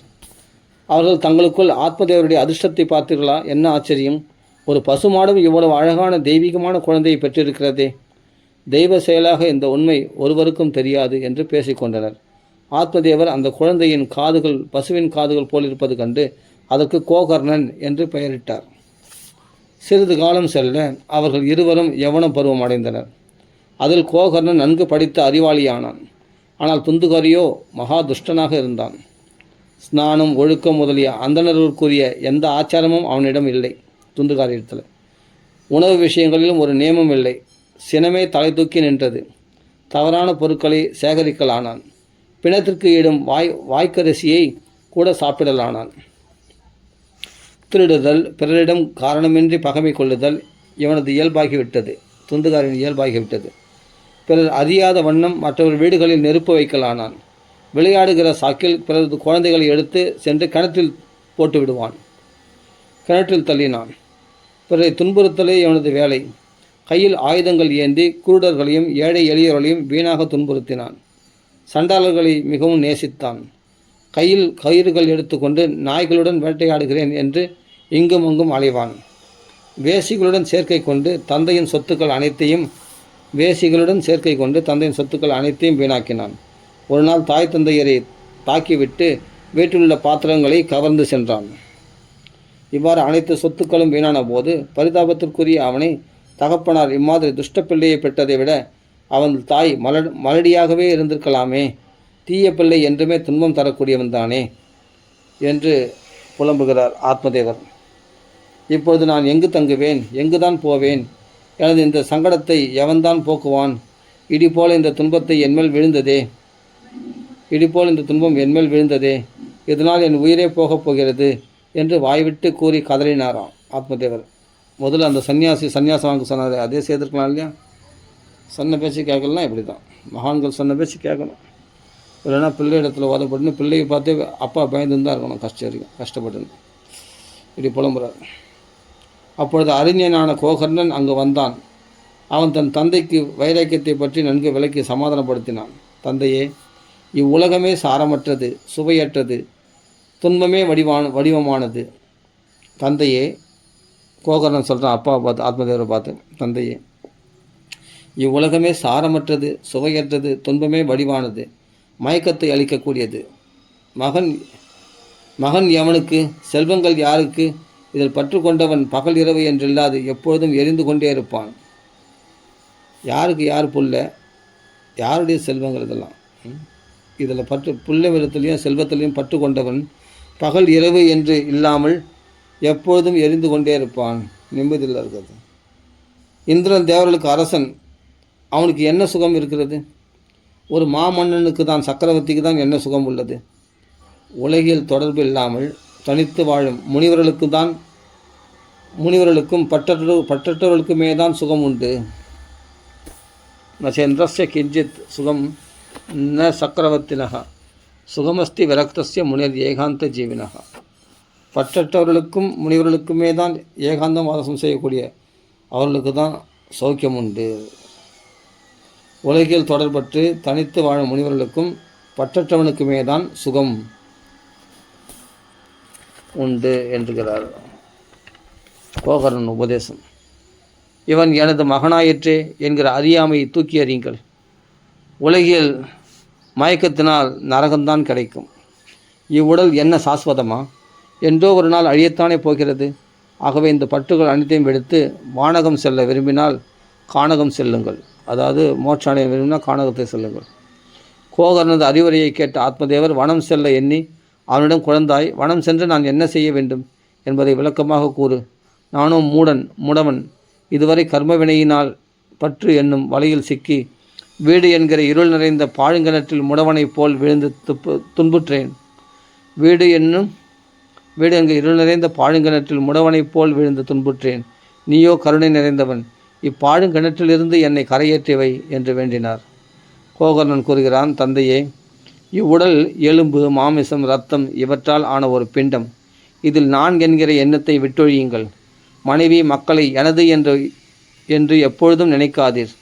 இவ்வுலகமே நொடியில் அழிவது, நீர்க்குமிழி போன்றது என்பதை கவனித்து பாருங்கள். இந்த உலகில் பொருட்கள் நிலையானது என நினைத்து அவைகளிடம் பற்று கொள்ளாதீர். வைராக்கியத்தின் மேல் பற்று கொண்டு பகவானிடம் பக்தி செய்யுங்கள். ஆசையற்ற நிலையில் ஆசை வையுங்கள். வைராக்கியத்தின் மேல் பற்று கொண்டு பகவானிடம் பக்தி செய்யுங்கள். பகவத் பஜனமே உயர்ந்த தர்மம். அதையே விடாப்பிடியாக ஏற்றுக்கொள்ளுங்கள். மற்ற உலகியல் தர்மங்களில் இருக்கும் எண்ணத்தை மாற்றுங்கள். இறையடியார்களுக்கு தொண்டு செய்யுங்கள். போகங்களில் இருக்கும் பற்றை வெட்டி தள்ளுங்கள். பிறரது குணதோஷங்களை எண்ணி பார்க்காதீர்கள். பகவானுக்கு சேவை செய்வதிலேயே மனத்தை ஈடுபடுத்துங்கள். பகவத் கதை அமுதையே எப்பொழுதும் பருகி வாருங்கள். அப்பா, அருமையான உபதேசம். பகவத் பஜனமே உயர்ந்த தர்மம். அதையே விடாப்பிடியாக ஏற்றுக்கொள்ளுங்கள். மற்ற உலகியல் தர்மங்களில் இருக்கும் எண்ணத்தை மாற்றுங்கள். இறையடியார்களுக்கு தொண்டு செய்யுங்கள். போகங்களில் இருக்கும் பற்றை வெட்டி தள்ளுங்கள். பிறரது குணதோஷங்களை எண்ணி பார்க்காதீர்கள். பகவானுக்கு சேவை செய்வதிலேயே மனத்தை ஈடுபடுத்துங்கள். பகவத் கதை அமுதையே எப்பொழுதும் பருகி வாருங்கள். இவ்வாறு மகனது அறிவுரைகளை கேட்ட ஆத்மதேவர் அதையே சாரமாக எண்ணி வீட்டை விட்டு வனம் சென்றார். இப்பொழுது அவர் வயது 60 ஆகியிருந்தாலும் புத்தி தடுமாற்றமின்றி ஒரு நிலையாக இருந்தது. தினமும் பகவத் பூஜை, நாம ஜபம், தவறாமல் ஸ்ரீமத் பாகவத தசமஸ்கந்த பாராயணம் என்று நியமம் கொண்டிருந்து முடிவில் பகவான் ஸ்ரீ கிருஷ்ணனது திருவடிகளை அடைந்தார். ஸ்ரீ பத்மபுராணம் ஸ்ரீமத் பாகவத மகாத்மியத்தில் 4வது அத்தியாயம் முற்றிற்று. 5வது அத்தியாயம் துந்துகாரி முக்தி பெறுதல். சூரதர் கூறுகிறார், சௌனகரே, தந்தை வனம் சென்றதும் ஒரு நாள் துந்துகாரி தனது தாயை அடித்து துன்புறுத்தி, பணம் எங்கே சொல், இல்லையேல் எரியும் கொல்லிக்கட்டையால் உன்னை சுட்டு விடுவேன் என்று மிரட்டினான். எரியும் கொல்லிக்கட்டையால் உன்னை சுட்டு விடுவேன் என்று மிரட்டினான். இதனால் பயந்த அவள் தனது மகனின் தொந்தரவுகளால் மிகவும் துயரமடைந்து அன்றிரவு கிணற்றில் விழுந்து உயிரை இழந்து விட்டாள். உலகியல் பொருட்களில் வெறுப்புற்று யோக மார்க்கத்தில் நிலை நின்ற கோகர்ணனோ அப்பொழுது தீர்த்த யாத்திரை மேற்கொண்டிருந்தான். அவனுக்கு வேண்டியவர் வேண்டாதவர் என எவரும் இல்லாததால், ஏன்னா இவங்க உண்மையான அப்பா அம்மா கிடையாது, பசுவயத்தில் பிறந்தது தானே கோகர்ணன். அதனால் இது உண்மையான அபிமானமாக கூட அப்பா அம்மா கிடையாது, இவன் தன்னுடைய அண்ணாவும் கிடையாது.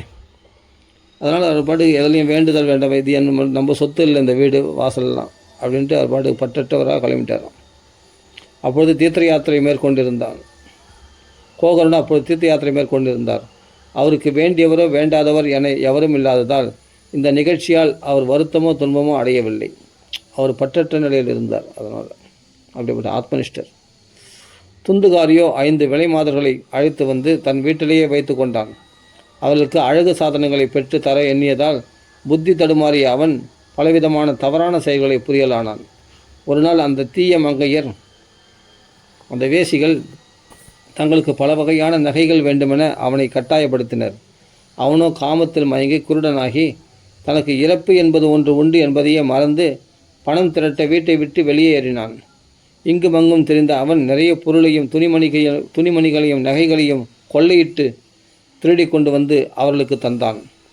அவன் அவ்வாறு திருடி வந்து தமக்கு ஏராளமான பொருட்களை அளித்தது கண்ட அந்த விலை மாதர்கள், எவனோ தினமும் திருடுகிறான், என்றாவது ஒரு நாள் அரசனிடம் அகப்பட்டு கொள்வான்.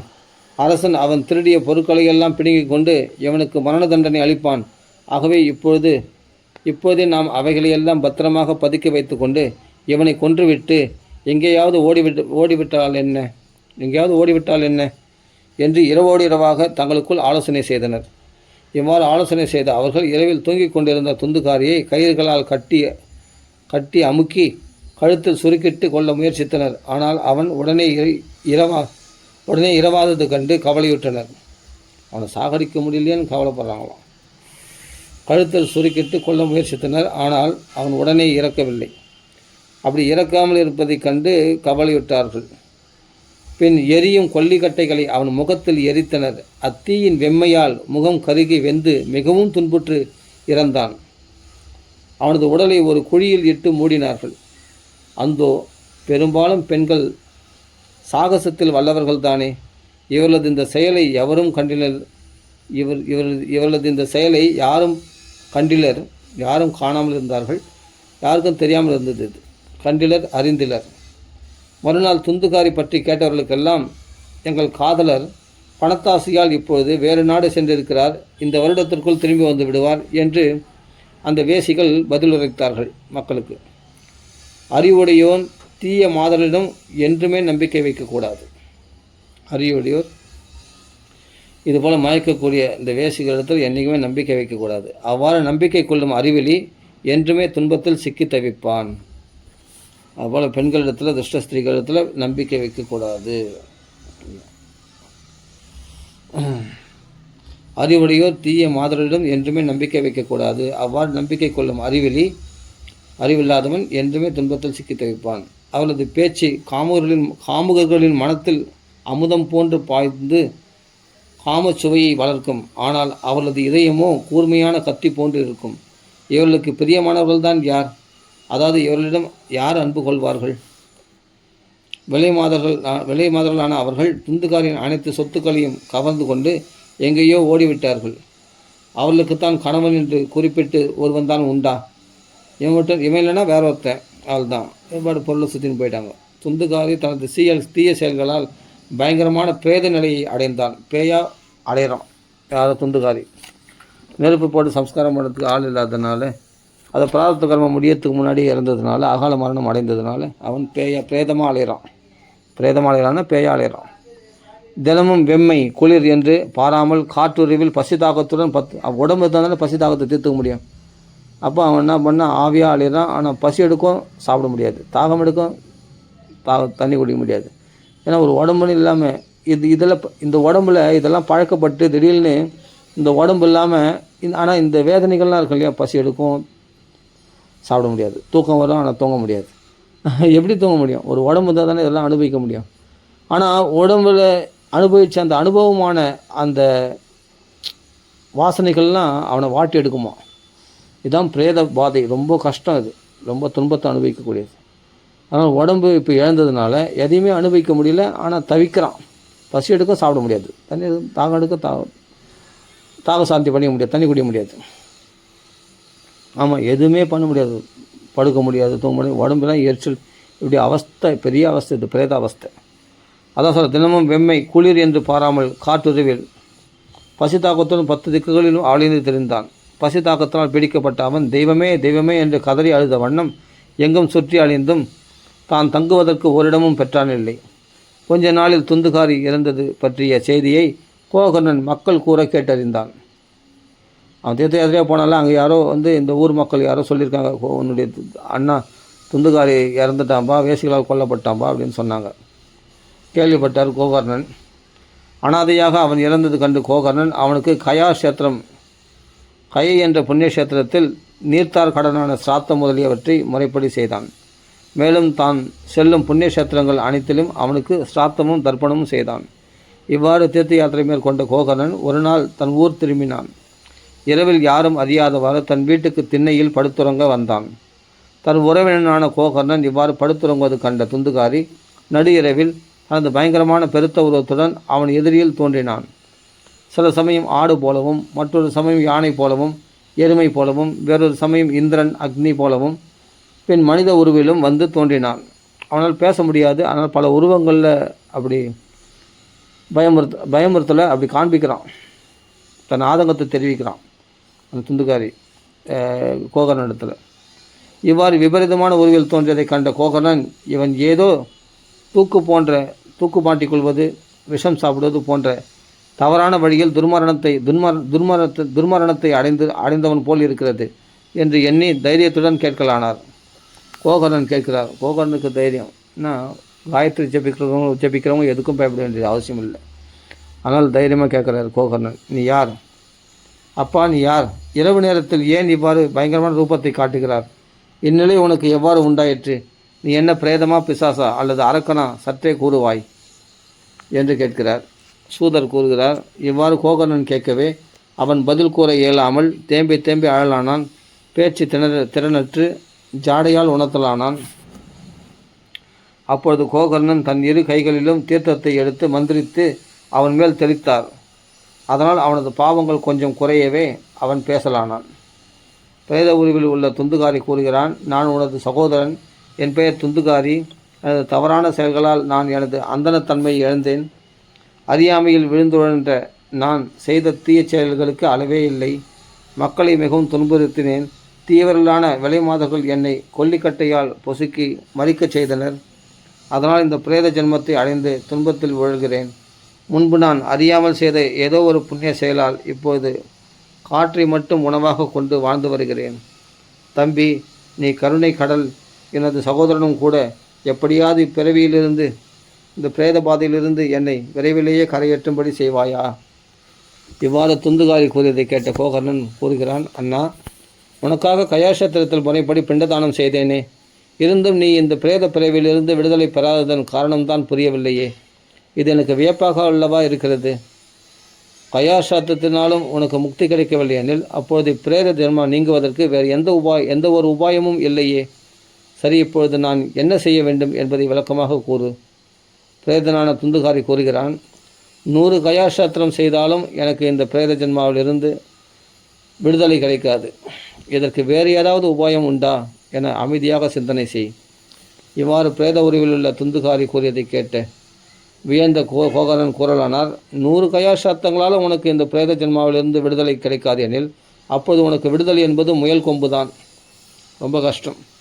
சரி, நீ துளியும் கவலையின்றி இப்பொழுது உள்ள இடத்திலேயே இரு. நீ முக்தி பெறுவதற்கான வேறு உபாயம் பற்றி ஆலோசிக்கிறேன். இவ்வாறு கோகர்ணன் கூறியதை கேட்ட துந்துகாரி அங்கிருந்து தன் இருப்பிடம் சென்றான். கோகர்ணனோ இரவு முழுவதும் இதே சிந்தனையில் இருந்தான். ஆனால் அவனுக்கு எந்த ஒரு உபாயமும் தோன்றவில்லை. சர்வ சாஸ்திரங்கள் கற்றுணர்ந்தவர் கோகர்ணன். அவருக்கே உபாயம் தெரியலையா. பொழுது பழுந்ததும் கோகர்ணன் வந்துள்ளதை அறிந்த அந்த கிராம மக்கள் அவனிடம் நலன் விசாரிக்க வந்து கூடினர். கோகர்ணனும் இரவில் நடந்த அனைத்து விஷயங்களையும் அவரிடம் கூறினான். அவர்களில் சிலர் யோகனிஷ்டர்கள், சிலர் சாஸ்திரம் படித்த பெரியோர்கள், சிலர் ஞானிகள், சிலரோ வேதமுணர்ந்தவர்கள். அவர்கள் பலவிதமான சாஸ்திரங்களிலும் இங்கும் அங்கும் தேடி பார்த்தனர். இருந்தும் துந்துகாரின் விடுதலைக்கான உபாயம் பெற்றாரில்லை. துந்துகாரின் விடுதலைக்கான உபாயத்தை அவர்கள் பெற்றாரில்லை. பல சாஸ்திரங்களை விசாரித்து பார்த்தோம். அப்பொழுது அவர்கள் இதற்கான உபாயத்தை சூரிய பகவானிடமே கேட்போம், அவர் கூறியபடி செய்வோம் என தீர்மானித்தார்கள். இதை கேட்டு கோகர்ணன் தன் தவ வலிமையால் சூரியனை மேலே செல்ல விடாமல் தடுத்தான். அப்படிப்பட்ட யோகசக்தி பிரபாவம் கொண்டவன் கோகர்ணன். மகா யோகீஸ்வரர் அவர் கோகர்ணன் தன் தவ வலிமையால் சூரியனை மேலே செல்ல விடாமல் தடுத்தான். சூரியனது வேகத்தையும் நிறுத்தினான். அப்போது சூரிய பகவானை பார்த்து, சூரிய பகவானே, நீங்களோ அனைத்துலகிற்கும் சாட்சியானவர். தங்களை நான் வணங்குகிறேன். துந்துகாரி முக்தி பெறுவதற்கான இறைவா, நீங்களோ அனைத்துலகிற்கும் சாட்சியானவர். தங்களை நான் வணங்குகிறேன். துந்துகாரி முக்தி பெறுவதற்கான உபாயத்தை தயவு செய்து கூறுங்கள். தங்களுக்கு திரும்ப திரும்ப வணக்கம் என்று கோகர்ணன் வேண்டி துதிக்கவே சூரிய பகவான் விளக்கமாக கூறலானார். ஸ்ரீமத் பாகவதத்தை 7 நாட்கள்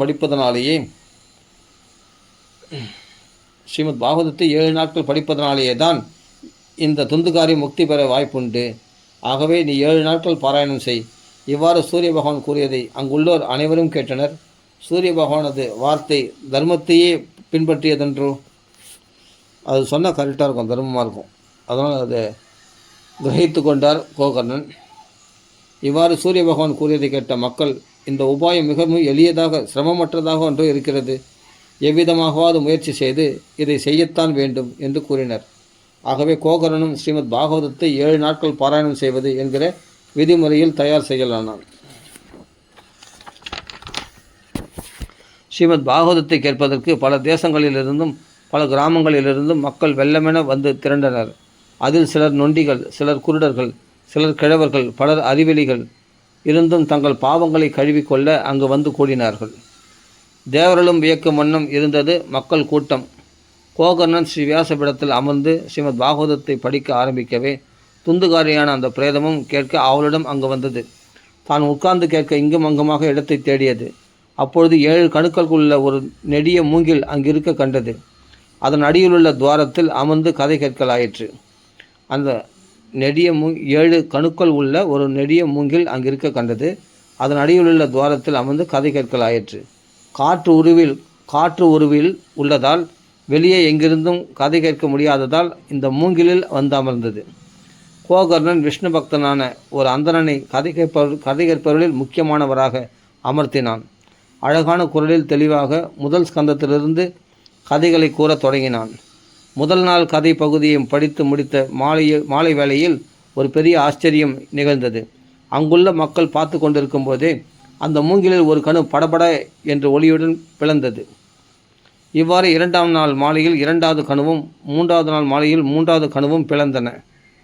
இவ்வாறு 7 தினங்களில் அந்த மூங்கிலிருந்து 7 கணுக்களும் பிளக்க அங்கு பிரேத உருவில் மறைந்திருந்த துந்துகாரி ஸ்ரீமத் பாகவதத்தின் 12 ஸ்கந்தங்களையும் கேட்டதன் பயனாக தன் பாவங்கள் அனைத்திலிருந்தும் விடுதலை பெற்று தூயவனாகி பிரேத உருவம் நீங்க பெற்றான். கார்மேகம் போன்ற நீல திருமேனியும் அறையிலே பீதாம்பரத்துடன் கழுத்திலே துளசி மாலைகள் தொங்க காதுகளில் மகர குண்டலங்கள் ஒளிர தலையில் நவரத்ன கிரீடம் விளங்க தெய்வ திருமேனியுடன் அனைவரும் எதிரிலும் வந்து தோன்றினான். அந்த துந்துகாரி தெய்வீக உடலோடு காட்சியளித்தான்.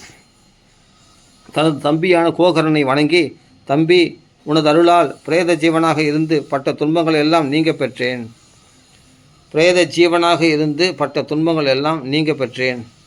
இப்பிரேத பிறவியின் துன்பங்களை எல்லாம் துடைத்தருளும் ஸ்ரீமத் பாகவதத்தின் பெருமையே பெருமை.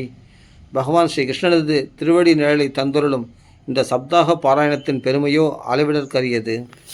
ஸ்ரீமத் பாகவதத்தை கேட்பது என்கிற போதே பாவங்கள் அனைத்தும் அந்தோ நமக்கு இறுதி காலம் வந்துவிட்டதே என நினைத்து நடுங்குகின்றன. ஸ்ரீமத் பாகவதத்தை கேட்பது என்கிற போதே நம் உடம்பில் இருக்கிற பாவங்கள் எல்லாம், அந்த பாவங்கள் அனைத்தும் அந்தோ நமக்கு இறுதி காலம் வந்துவிட்டதே என நினைத்து நடுநடுங்குகின்றன. நனைந்து ஈரமானது, உலர்ந்தது, பெரியது, சிறியது என்கிற பாகுபாடின்றி அனைத்து கட்டைகளையும் தீ எரித்து விடுகிறதல்லவா? அதுபோல் பாகவதத்தை 7 நாள் கேட்பது என்பது மனம், வாக்கு, உடல் ஆகிய முக்கரணங்களால் செய்த பாவங்கள், முன் செய்த பழவினை, இனி செய்யும் வினைகள், பெரிய பாவங்கள், சிறிய பாவங்கள் என்கிற வேறுபாடின்றி அனைத்து பாவங்களையும் நொடிப்பொழுதில் எரித்து சாம்பலாக்கிவிடும் இந்த பாகவத சப்தாகமானது என்று சொல்கிறார். புண்ணியமான இந்த பாரத தேசத்தில் பிறந்தும் ஸ்ரீமத் பாகவதத்தை கேட்காதவனது பிறவி வீணே என்று சான்றோர்கள் தேவ சபையில் முழங்குகிறார்கள். உலகில் மயக்கத்தில் ஆழ்ந்து அழிந்தொழியும் இவ்வுடலையே நித்தியம் என்று எண்ணி அதை பலவாறு சீராட்டி பாராட்டி வலுவுள்ளதாக வளர்த்தான் ஒருவன். ஆனால் அவன் ஸ்ரீமத் பாகவதத்தை ஒரு முறையாவது கேட்கவில்லை எனில் அந்த வலுவுள்ள உடலால் ஆவதென்ன? இச்சரீரத்தை தாங்கி நிற்கும் தூண்கள் எலும்புகளே. நரம்புகளால் இழுத்து கட்டப்பட்டு மாமிசம் உதிரமும் அடைக்கப்பட்டு தோளால் வெளியே மூடப்பட்டுள்ளது. அது துர்நாற்றம் உடையது. ஏனெனில் இந்த சரீரம் மலமூத்திரங்களின் கொள்கலன் அல்லவா? இந்த உடம்பு பொம்மை மாதிரியும் மாமிசம் உதிரம் போன்ற பஞ்சுகளால் அடைக்கப்பட்டு தோல் என்ற வெளியே பையால் மூடப்பட்டிருக்கிற பொம்மை மாதிரி இந்த உடம்பு அப்படின்றார். இச்சரீரத்தை தாங்கி நிற்கும் தூண்கள் தான் எலும்புகளே. நரம்புகளால் என்ற கயிறுகளால் இழுத்து கட்டப்பட்டிருக்கிறது இந்த உடம்பை தாங்கி நிற்கிறது எலும்புகள் என்ற தூண்கள் அப்படின்றார். அதான் மூங்கில் போல் வச்சு ஒரு பொம்மையை கட்டுவாங்க இல்லையா, வைக்கலாம் போட்டு அடைச்சி அதுக்கு மேலே ஒரு சட்டை போட்டு அது உரவை மூடுவாங்க இல்லையா, அது மாதிரி இந்த தோல் என்ற உரை போட்டு மூடப்பட்டிருக்கிறது இந்த சரீரமானது. இச்சரீரத்தை தாங்கி நிற்கும் தூண்களே எலும்புகளே நரம்புகளால் இழுத்து கட்டப்பட்டு மாமிச உதர்சம் என்ற பஞ்சால் அடைக்கப்பட்டு தோலால் வெளியே மூடப்பட்டுள்ள பை, அதாவது தோல் இந்த உரையினால் மூடப்பட்டுள்ளது. இந்த தேகத்துக்குள்ளே இருக்கிறதுனால துர்நாற்றம் தான், அது துர்நாற்றம் உடையது இந்த தேகம். ஏனெனில் இந்த சரீரம் மலமூத்திரங்களின் கொள்கலன் அல்லவா? உள்ளுக்குள்ளே வயிற்றுல என்ன இருக்கும்? மலமூத்திரங்கள் நிறைஞ்ச இந்த தேகமாச்சு. அப்படியேப்பட்ட இதுக்கு இந்த தேகத்தை பூஷிக்கிறதுனால ஆவதென்ன? இந்த சரீரம் மூப்புத்தன்மை உடையது, அதனால் வருந்தத்தக்கது. ஏன்னா இந்த சரீரத்தில் வரக்கூடிய மூப்பை நம்மளால் தடுக்க முடியாது, அதனால் வருந்தத்தக்கது. முடிவோ துன்பமயமானது, நோய்களுக்கான புகலிடம் இந்த உடம்பு. ஏதாவது ஒரு ஆசை கொண்டு அதனால் கலங்கி வருந்துவது, என்றுமே போதுமென்ற மன நிறைவேற்றது இந்த தேகமானது. இதோடு வாழ்வதே ஒரு சுமைதான். அனைத்து குறைகளும் நிறைந்தது இந்த தேகத்தில், தோஷமே நிறைஞ்சது. நொடியில் அதே சமயத்தில் இப்படி தேகத்தை போஷித்தாலும் ஒரு நாள் நம்ம கைவிட்டு இந்த ஆத்மா விட்டு கீழே விழுந்துற போது இந்த தேகமானது. அதனால் நொடியில் அழிவது இந்த தேகமானது. இறந்த பின் புதைத்தாலோ புழுத்து நெளிவது இந்த தேகமானது. அனைத்து விலங்குகள் இது காட்டில் விழுந்தாலோ விலங்குகளுக்கு உணவாக போகுகிறது. விலங்குகளுக்கு உணவாக மாறி அதனுடைய மலமாக கழிக்கப் போகிறது இந்த தேகமானது. அதனுடைய மலமாக வெளிவருவது. இந்த தேகத்தை தீயிலிட்டாலோ சாம்பர் குவியல் ஆவது. இதுதான் இவ்வுடலின் பெருமை என்று கூறப்படுகிறது.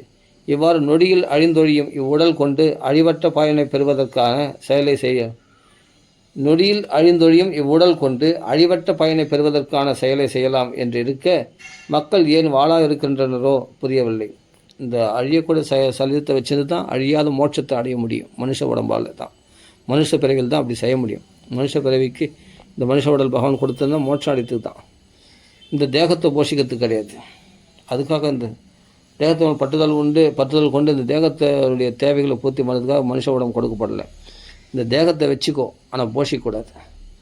ஏன்னா அது வச்சுருந்தால் தான் இது மூலமாக மோட்சத்துக்கு பகவான் அடையது முயற்சி பண்ணலாம் என்று சொல்கிறார். துந்துகாரி பாகவதம் கேட்ட பலனாக இவ்வளவு ஞானத்தோடு பேசுகிறார் துந்துகாரி. அப்படிப்பட்ட அழிந்தொழியும் இவ்வுடல் கொண்டு அழிவற்ற பலனை பெறுவதற்கான செயலை செய்யாமல் மக்கள் ஏன் வாழா இருக்கின்றனரோ புரியவில்லையே. காலையில் சமைத்த உணவு மாலையில் கெட்டு விடுகிறது. அந்த உணவால் அன்னமயமான சரீரம், இந்த சோத்தால் அடித்த சுவர்னு சொல்லக்கூடிய தேகம், காலையில் சமைத்த உணவு மாலையில் கெட்டு விடுகிறது.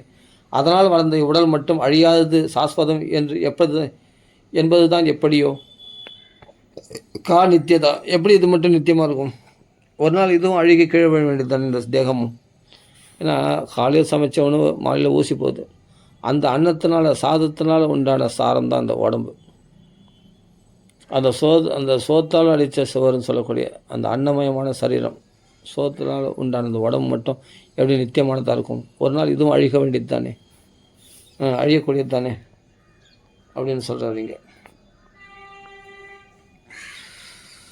இவ்வுடல் மட்டும் அழியாதது சாஸ்வதம் என்பது தான் எப்படியோ. ஆகவே உலகில் அனைத்து பாவங்களையும் நீக்கிக் கொள்வதற்கான சிறந்த ஒரே வழி ஸ்ரீமத் பாகவதத்தை 7 நாட்கள் தொடர்ந்து கேட்பதே. இதனால் வெகு விரைவில் பகவானை பெறலாம். பகவான் நம்ம கருகிலே இருப்பார். ஸ்ரீமத் பாகவத கதைகளை கேட்கும் பாக்கியம் பெறாதவன் நீரில் தோன்றும் நீர்க்குமிழி போலவும் ஜீவராசிகளில் கொசு போலவும் பிறந்தவுடன் இறப்பதற்கென்றே பிறந்தவன் அவன் என்று சொல்கிறார். யார் பாகவதம் கேட்கலையோ அவன் பிறவி எதுக்காக பிறந்தானோ? அவன் இறக்கத்துக்குன்னே பிறந்தானோ. அவன் பிறவினால் ஒரு லாபமும் கிடையாது. எப்படின்னா அவனுடைய வாழ்க்கை நீர்க்குமிழி போல, அந்த கொசுனுடைய வாழ்க்கை போல அப்படின்னு சொல்கிறாருங்க. புத்புதா இவ தோயேஷு மஷகா இவ ஜந்துஷு ஜாயந்தே மரணா இவ கதாசிரவண வர்ஜிதாக அப்படின்னு ஸ்லோகம். எல்லாம் மனப்பாடம் பண்ணதால் டக்குன்னு சொல்லுறது ஞாபகம் வந்தது. ஸ்ரீமத் பாகவத கதாசிரவணம் உயிரற்ற ஜடமான உலர்ந்த மூங்கிலின் கணுவையே பிளக்கும் திறமை உள்ளது. யார்? துந்துகாரி கணுவை உட்காந்து அந்த மூங்கில் கணுவில் உட்காந்து கருத்து கேட்டான். அந்த மூங்கில் கணுவே பிளக்கக்கூடியதுன்னும் போது அப்போது ஸ்ரீமத் பாகவத கதாசிரவணம் உயிரற்ற ஜடமான உலர்ந்த மூங்கிலின் கணுவையே பிளக்கும் திறமை உள்ளது என்னும்போது சித்தத்தில் உள்ள கணுக்களை முடிச்சுகளை ஹிருதய முடிச்சுகளை பிளந்தறிவது என்ன ஆச்சரியம்? தாராளமாக பிளந்தறியுமே அப்படின்றார். இந்த சப்தாக சிரவணம் கேட்பவனின் மனத்துன்பங்களான முடிச்சுகளை அவிழ்த்து ஒழிப்பது, அனைத்து சந்தேகங்களையும் தீர்க்க வல்லது, அனைத்து வினைப்பயன்களையும் சுட்டெரிப்பது. ஸ்ரீமத் பாகவத கதை அமுதமாகிய நன்னீர் உலகில் சேற்றை கழுவுவதில் திறன்மிக்கது. இந்த கதைகள் மனதில் நிற்குமானால் அவனுக்கு முக்தி பேறு நிச்சயம் என்பது சான்றோர்களின் முடிவு. இவ்வாறு துந்துகாரி சொல்லிக் கொண்டிருக்கும் போது வைகுண்டத்தில் பகவானது அருகில் இருக்கும் விஷ்ணு பார்ஷதருடன் 4 திசைகளிலும் தன் ஒளியை பரப்பிக்கொண்டு ஒரு விமானம் வந்து இறங்கியது. அனைத்து மக்களும் பார்த்து கொண்டிருக்கும் போது துந்துகாரி அந்த விமானத்தில் ஏறிக்கொண்டான். அந்த விமானத்தில் விஷ்ணு பார்ஷதர்கள் இருப்பது கண்டு கோகர்ணன் அவரிடம் கேட்டான்.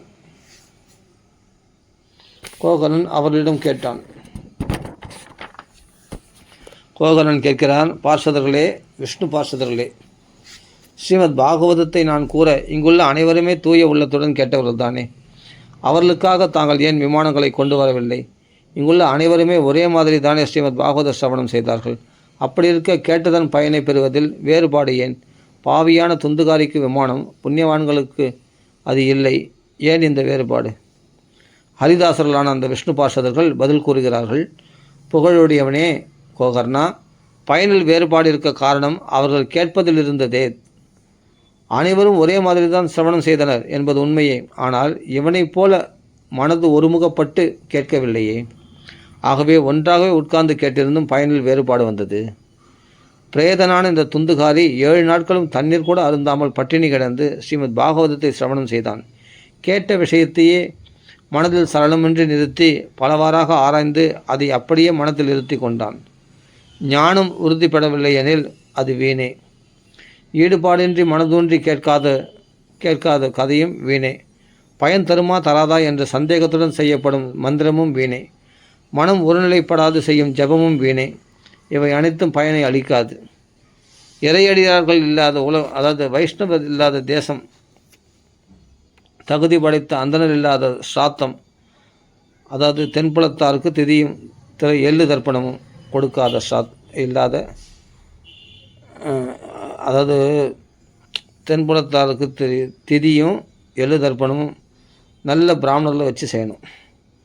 அவள் தகுதி படைத்த பிராமணர் இல்லாத செய்த சாத்தம் எப்படி வீணோ, அதே போல் வைஷ்ணவர்கள் இல்லாத தேசம் எப்படி பாழடியுமோ, அவள் வேதம் ஓதாதவனுக்கு அளித்த தானம் எப்படி வீணோ, தொன்று தொட்டு வழி வந்த ஆச்சார அனுஷ்டானங்களை தவறவிட்ட வம்சம் எப்படி வீணாயிடுமோ, அதுபோல் எல்லாமே வீணும்.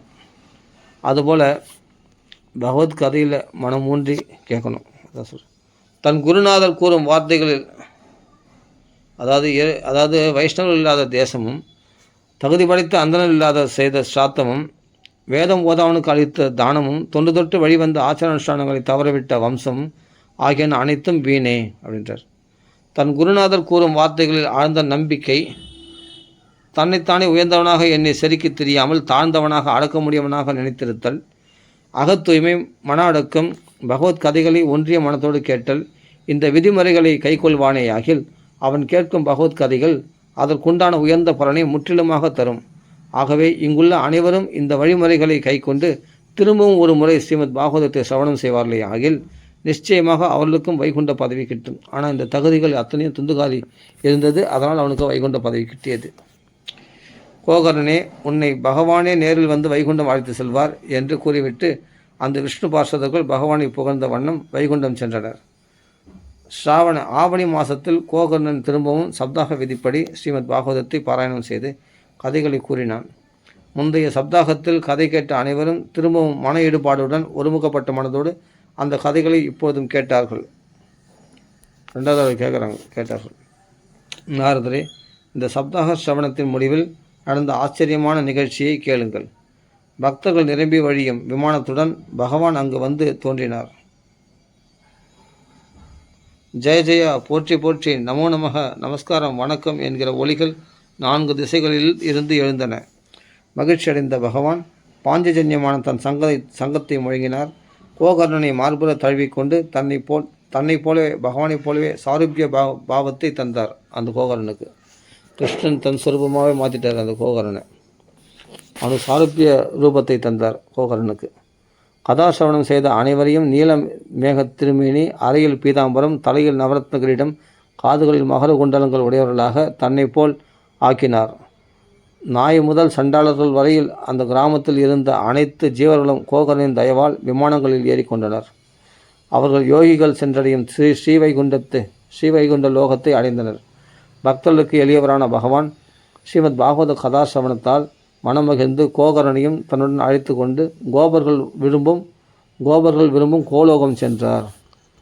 பகவான் ஸ்ரீ ராமச்சந்திரமூர்த்தி தன் அவதார காரியம் முடிந்து வைகுண்டம் எழுந்தருளும் வேளையில் அயோத்தியில் வாழும் சராசரம் அனைத்தையும் தன்னுடன் ஸ்ரீ வைகுண்டத்திற்கு அழைத்து சென்றார். அதே போல பகவான் ஸ்ரீ கிருஷ்ணனும் அங்குள்ள கோகர்ணன் முதலான அனைவரையும் இப்பொழுது யோகிகளால் அடைதற்கரிதான கோலோகம் ஸ்ரீ வைகுண்டத்துக்கு அழைத்து சென்றார்.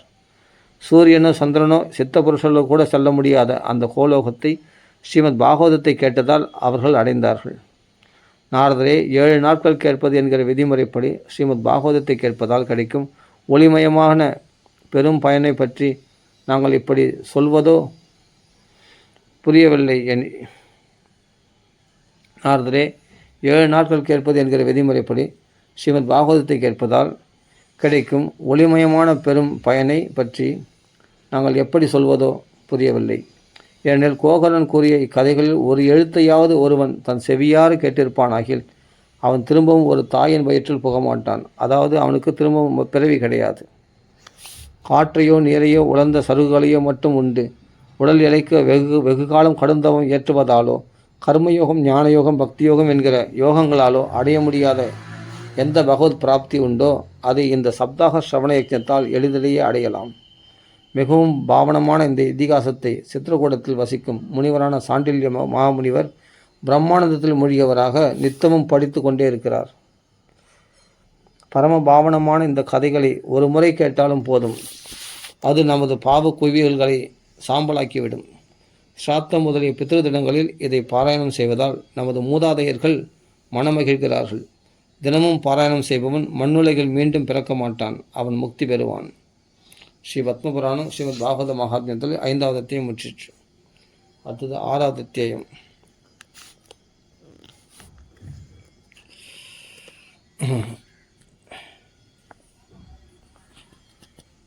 சப்தாக 7 நாட்கள் வேள்வியின் விதிமுறைகள். சனகாதி முனிவர்கள் கூறுகிறார்கள், நாரதரே, இப்போது ஸ்ரீமத் பாகவதத்தை 7 நாட்களில் கேட்பது என்கிற சப்தாக சிரவணத்தின் விதிமுறைகளை கூறுகிறோம். பொதுவாக மக்களின் ஒத்துழைப்பும் சிறிது செல்வமும் இதற்கு தேவை.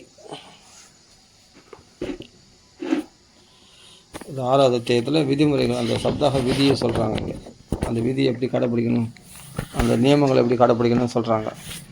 முதலில் ஒரு ஜோதிடனை அழைத்து சப்தாக சிரவணத்திற்கான நல்ல முகூர்த்தத்தை நிச்சயிக்க வேண்டும். ஒரு விவாகத்தை, ஒரு கல்யாணத்தை நடத்துகிற மாதிரி செல்வம் இதற்கு தேவையானதால் அதையும் சேகரித்து வைத்து கொள்ள வேண்டும்.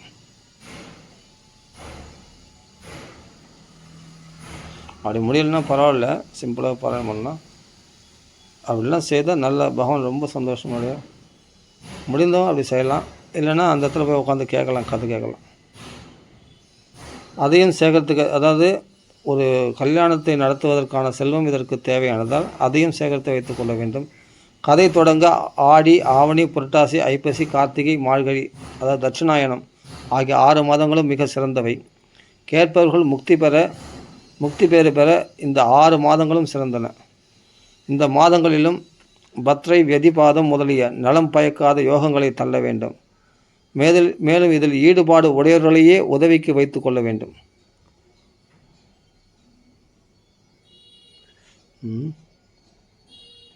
இதில் விருப்பம் இல்லாதவங்கள கூப்பிட்டு வச்சுக்கூடாது, நம்மளுக்கே டிஸ்டர்பன்ஸாக இருக்கும். ஒரு அழுகின தக்காளி மற்ற தக்காளிலாம் அழுக செய்துடும் இல்லையா? அதனால் பார்த்து பாவதம் படிக்கிறதுக்கு அதில் விருப்பம் உள்ளவங்கள தான் கூட வச்சுக்கணும். சரி, இன்று முதல் இதில் ஈடுபாடு உடையவர்களையே உதவிக்கு வைத்து கொள்ள வேண்டும். சபாஷ். இன்று முதல் இந்த இடத்தில் ஸ்ரீமத் பாகவத சப்தாக மகாயக்ஞம் நடக்கப் போகிறது. அதனை கேட்டு நலம் பெற நீங்கள் எல்லோரும் தாங்கள் உற்றார் உறவினர்களுடன் கட்டாயம் வந்துள்ள வேண்டும் என்று பக்கத்து கிராமங்கள், நகரங்கள் ஆகிய எல்லா இடங்களிலும் பறைசாற்ற வேண்டும். பொதுவாக பெண்கள், சூத்திரர்கள் ஆகியவர்கள் ஸ்ரீமத் பாகவதம் முதலிய பகவானுடைய கதைகள், பஜனை ஆகியவற்றிலிருந்து ஒதுங்கியே இருப்பார்கள். அவர்களும் இதில் கலந்து கொள்ளுமாறு அறிவித்தல் வேண்டும். பற்பல தேசங்களிலும் இருக்கும் இறை அடியார்கள் மற்றும் பஜனை செய்யும் பாகவதர்கள் ஆகியோர்களுக்கும் ஓலை எழுதி தெரியப்படுத்த வேண்டும். அதான் நோட்டீஸ் எழுதி தெரியப்படுத்த வேண்டும். அக்கடிதம் கீழ்கண்டவாறு எழுதப்பட வேண்டும். பெரியவர்களே, இங்கு 7 நாட்கள் பிறர்க்கரிய பெரும்பெரு நமக்காக காத்திருக்கிறது. சான்றோர்களும் ஆண்டோர்களும் இங்கு கூட போகிறார்கள். இது கிடைத்தற்கரிதான பெரும் வாய்ப்பு. தேனின் இன்சுவை கொண்ட ஸ்ரீமத் பாகவத கதையை கூறப்போகிறார்கள். தாங்கள் எல்லோரும் பகவானது இன்சுவை அறிந்தவர்கள், கேட்டு கேட்டு திளைப்பவர்கள். ஆகவே ஸ்ரீமத் பாகவதமாகிற அமுதத்தை பருக அன்போடு கூட ஓடி வாருங்கள். டைம் வேஸ்ட் பண்ணாதீங்க, வந்துடுங்க அப்படின்னு நோட்டீஸில் எழுதி எல்லாரும் கொடுக்கணும், பத்திரிக்கை அடிச்சு கொடுக்கணும். ஒருவேளை 7 நாட்கள் கேட்டு இன்புற போதுமான நேரம் இல்லை எனில் ஒரு நாளாவது கேட்டு அனுபவியுங்கள். எப்படியும் நீங்கள் எல்லோரும் கேட்க வேண்டும். ஏனெனில் இந்த சத்காரியத்திற்கென்று 1 நிமிடம் கிடைப்பதே அரிது. 1 நிமிடம் கிடைப்பதும் அரிதே. இவ்வாறு வினயத்துடன் அனைவரையும் அழைக்க வேண்டும். அவ்வாறு வருபவர்களுக்கு தங்கும் இடம் முதலிய வசதிகளையும் செய்து தர வேண்டும்.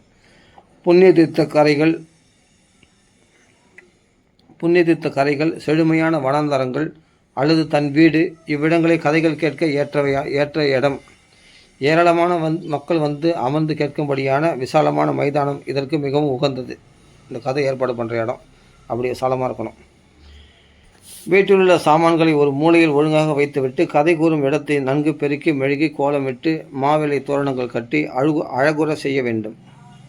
மக்கள் வந்து உட்கார 5 நாட்கள் முன்பிருந்தே விரிப்புகள் சேகரித்து வைக்கப்பட வேண்டும். நாற்புறங்களிலும் வாழை மரங்கள் தோரணங்கள் கட்டி ஒரு மேடை தயார் செய்ய வேண்டும். மேடையை சுற்றி வாழை, கமுகு, பாக்கு, மாந்தளிர்கள், புஷ்பங்கள் ஆகியவற்றால் அழகுற செய்ய வேண்டும். நாற்புறங்களிலும் கொடிகள், விதானங்கள் அமைக்க வேண்டும்.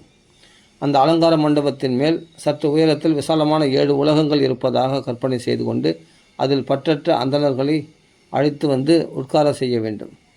மக்கள் உட்கார்ந்து கதை கேட்க வசதியான ஆசனங்களை அமைக்க வேண்டும். பின் கதை சொல்பவர் அமர்வதற்கான ஒரு சிங்காசனத்தை அங்கு வைக்க வேண்டும். கதை சொல்பவர் கிழக்கு நோக்கி அமர்ந்தால் கேட்பவர்கள் வடக்கு நோக்கியும், சொல்பவர் வடக்கு நோக்கி அமர்ந்தால் கேட்பவர் கிழக்கு நோக்கியும் அமர்ந்து கேட்க வேண்டும். அல்லது பூஜ்யரான வக்தா சொல்பவரும் பூஜகர்களான கேட்பவர்களும் கிழக்கு நோக்கியே கூட அமரலாம். தேசங்காலம் ஆகியவற்றை அறிந்த சான்றோர்கள் கேட்பவர்களுக்கு இம்மாதிரியான விதிமுறைகளை நிச்சயித்துள்ளனர். வேத சாஸ்திரங்களை அறிந்தவராகவும் காலம் இடத்திற்கேற்ப பற்பல மேற்கோள்களை சுட்டிக்காட்டி நன்கு விளக்குபவராகவும் உலகியல் பற்றுக்களை கலைந்தவராகவும் உள்ள நல்ல அந்தணரை விளக்கம் சொல்பவராக வியாசபீடத்தில் அமர்த்த வேண்டும். கதை சொல்பவர் பண்டிதனாக இருப்பினும் பல தர்மங்களை மனக்குழப்பத்துடன் கடைபிடிப்பவராகவும் காமுகனாகவும் நாஸ்திகத்தை கூறுபவராகவும் இருந்தால் அவரை ஸ்ரீமத் பாகவதத்தை சொல்பவனாக நியமிக்கக்கூடாது. கதை சொல்பவன் பண்டிதனாக இருப்பினும் பல தர்மங்களை மனக்குழப்பத்துடன் கடைபிடிப்பவனாகவும் காமுகனாகவும் நாத்திகத்தை கூறுபவனாகவும் இருந்தால் அவனை ஸ்ரீமத் பாகவதத்தை சொல்பவனாக நியமிக்கக்கூடாது. சொல்பவருக்கு உதவியாக அவரை போன்ற தகுதி படைத்தவர் ஒருவரையும் நியமிக்க வேண்டும். அவரும் சொல்பவரைப் போலவே சந்தேகங்களை தீர்ப்பவராகவும் மக்களுக்கு எடுத்துரைப்பதில் வல்லவராகவும் உதாரணங்களை கூறி மக்களுக்கு தெளிவாக விளக்குபவராகவும் அந்த எடுத்துரைப்பதில் வல்லவராகவும் இருக்க வேண்டும். கதை சொல்பவர் கதை ஆரம்பிப்பதற்கு முதல் நாள் தீட்சை ஏற்பதற்கு முன் சவரம் செய்து கொள்ள வேண்டும். ரொம்ப முக்கியம். கதை சொல்பவர் கதை ஆரம்பிப்பதற்கு முதல் நாள் தீட்சை ஏற்பதற்கு முன் சவரம் செய்து கொள்ள வேண்டும். அருணோதயத்திற்கு முன் காலை கடன்களை முடித்து கொண்டு அகமர்ஷண சுத்தங்களை ஜபித்த வண்ணம் நன்கு ஸ்நானம் செய்ய வேண்டும். சந்தியாவந்தனம் முதலிய நித்திய கர்மானுஷ்டானங்களை முறைப்படி விரைவாக முடித்து கதையின் நடுவில் இடையூறுகள் வராமல் தடுப்பதற்காக ஸ்ரீ மகா கணபதியை பூஜிக்க வேண்டும். பின் பித்ருக்களின் திருப்திக்காக நாந்தி என்னும் ஆப்யுதய சாத்தம் செய்ய வேண்டும். அனைவரையும் தூய்மையாக்குவதற்காக சுத்தி புண்ணியாக வாசனம் செய்து அந்த மண்டபத்தையும் சுத்தி செய்து அங்கு மண்டலம் போட்டு அதில் பகவான் ஸ்ரீ ஹரியின் பிம்பத்தையும் ஸ்ரீமத் பாகவத புஸ்தகத்தையும் ஸ்தாபனம் செய்ய வேண்டும். பகவான் ஸ்ரீ கிருஷ்ணர் அச்சாவதார விக்கிரகத்திற்கு 16 விதமான ஆவாகனம், ஆசனம், பாத்தியமளித்தல் முதலிய ஷோடசோபச்சார பூஜைகளை முறைப்படி செய்து பிரதட்சண நமஸ்காரங்களையும் செய்து முடித்து பின்வருமாறு பிரார்த்திக்க வேண்டும். கருணை கடலே, இந்த உலகில் கடலில் மூழ்கி தவிக்கும் ஏழை நான். கர்மங்கள் என்னும் மயக்கமளிக்கும் முதலை என்னை பிடித்து விழுங்குகிறது. இந்த சம்சார கடலிலிருந்து தயவுசெய்து என்னை கரையேற்றி வைப்பீராக என்று பகவானிடத்தில் பிரார்த்தனை பண்ணுவார். இதன்பின் ஸ்ரீமத் பாகவத புத்தகத்திற்கு தூபம், தீபம், நைவேத்தியம் என்று முறைப்படி பூஜைகள் புரிய வேண்டும். செய்யும்போது ஏதோ புத்தகம்தானே என்று ஈடுபாடு செய்யாமல் காதலாகி கசிந்துருகி ஈடுபாட்டுடன் பூஜிக்க வேண்டும். பின்பு ஒரு தேங்காயை அப்புத்தகத்தின் எதிரில் வைத்து வணங்கி தெளிந்த மனத்தினாய் இவ்வாறு துதிக்க வேண்டும். ஸ்ரீமத் பாகவதம் என்கிற பெயரில் சாக்ஷாத் பகவான் ஸ்ரீ கிருஷ்ணனே இங்கு வந்து வீற்றிருக்கிறார். எம்பெருமானே, இந்த பவ சாகரத்திலிருந்து விடுதலை பெற வேண்டி உன்னை சரணம் பற்றினேன். எனது இந்த விருப்பத்தை எவ்வித இடையூறும் இல்லாமல் தாங்கள் தான் நிறைவேற செய்ய வேண்டும். கேசவா, நான் உனது அடிமை அல்லவா? இவ்வாறு நமது எளிமையை கூறி இறைவனை வேண்டி பின் கதை சொல்பவருக்கு வஸ்திராபரணங்கள் அளித்து பூஜித்து பின் அவரை புகழ்ந்து வணங்க வேண்டும். பெரியோரே, தாங்கள் சாக்ஷாத் ஸ்ரீ சுகமுனிவரே, அனைத்து சாஸ்திரங்களையும் கற்றவர். ஆகவே கதையின் கருப்பொருளை விளக்குவதில் திறன் பெற்றவர். தயவுசெய்து இந்த ஸ்ரீமத் பாகவத கதைகளை எனக்கு விளக்கி கூறுவதன் வாயிலாக எனது அறியாமையை அகற்ற வேண்டும். கதை சொல்கிறவரை சுகாச்சாரராக நினச்சி அவரை பூஜிக்கணுமா. எப்படி பூஜிக்கணும்னா, பெரியோரே, தாங்கள் சாக்ஷாத் ஸ்ரீ சுகமுனிவரே, அனைத்து சாஸ்திரங்களையும் கற்றவர், ஆகவே கதையின் கருப்பொருளை விளக்குவதில் திறன் பெற்றவர். தயவுசெய்து இந்த ஸ்ரீமத் பாகவத கதைகளை எனக்கு விளக்கி கூறுவதன் வாயிலாக எனது அறியாமையை அகற்ற வேண்டும். பின்பு அவர் எதிரில் நமது நலனுக்காக மனமகிழ்ச்சியோடு அதை கேட்பதற்காக நியமங்களை மேற்கொள்ள வேண்டும். அந்த நியமங்களை முடிந்த வரையில் 7 நாட்களும் காத்து வர வேண்டும். கதையில் நடுவில் இடையூறு வராமல் இருக்க பகவானது 12 எழுத்துக்கள் கொண்ட துவாதசாட்சரி மந்திரத்தை 5 அந்தணர்களை கொண்டு ஜபிக்க செய்ய வேண்டும். பின் அந்தணர்கள் இறையடியார்கள் பஜனை செய்யும் பாகவதர்கள் ஆகிய அனைவரையும் வணங்கி முறைப்படி உபச்சாரம் செய்து அவரது அனுமதி பெற்று தன் இருக்கையில் அமர வேண்டும். உலகில் விஷயங்களான மனைவி, மக்கள், சொத்து, பணம், வீடு, வாசல் என்கிற சிந்தையை அறவே ஒழித்து இந்த 7 நாளாவது அந்த விஷயங்களில் ஈடுபடாமல் அறவே ஒழித்து தெளிந்த மனத்தினாய் கதையின் கருப்பொருளிலேயே கருத்தோன்றி கேட்பவர் கேட்பதன் முழு பயனையும் பெறுவார்கள். கதை கூறுவதில் அறிஞரான சொற்பொழிவாளர் சூரிய உதயத்தில் கதையை தொடங்கி 3.5 பிரகரம் வரை, ஒரு பிரகரம் அதாவது 3 மணி நேரம் நடுக்கமற்ற மெல்லிய இனிமையான குரலில் நன்கு புரியுமாறு கதைகளை வாசிக்க வேண்டும். நடுப்பகலில் 2 மணி நேரம் கதை வாசிப்பதை நிறுத்தி வீண் வார்த்தைகள் பேசாமல் அன்றைய கதையின் தொடர்புடைய பகவானது கீர்த்தனைகளை இடையடியார்களை கொண்டு பாட செய்ய வேண்டும். கதையின் இடையில் மலஜலம் கழிப்பதான தொல்லைகள் நேரிடாதிருக்க கதையின் இடையில் மலஜலம் கழிப்பதற்கான தொல்லைகள் நேரிடாதிருக்க லகுவான ஆகாரத்தை ஏற்கலாம். ஆகவே கேட்பவர் உப்பு, புளிப்பு, சுவையற்ற ஹவிசை ஒரே ஒரு முறை மிக குறைந்த அளவில் ஏற்கலாம். முடிந்தால் 7 நாட்களிலும் உபவாசம் இருந்து கேட்கலாம். இல்லையில் கொஞ்சம் நெய்யோ பாலோ உட்கொண்டு இனிமையாக கதைகளை கேட்கலாம். பழங்களை ஆகாரமாக கொள்ளலாம். ஒருவேளை மட்டும் உணவு ஏற்கலாம்.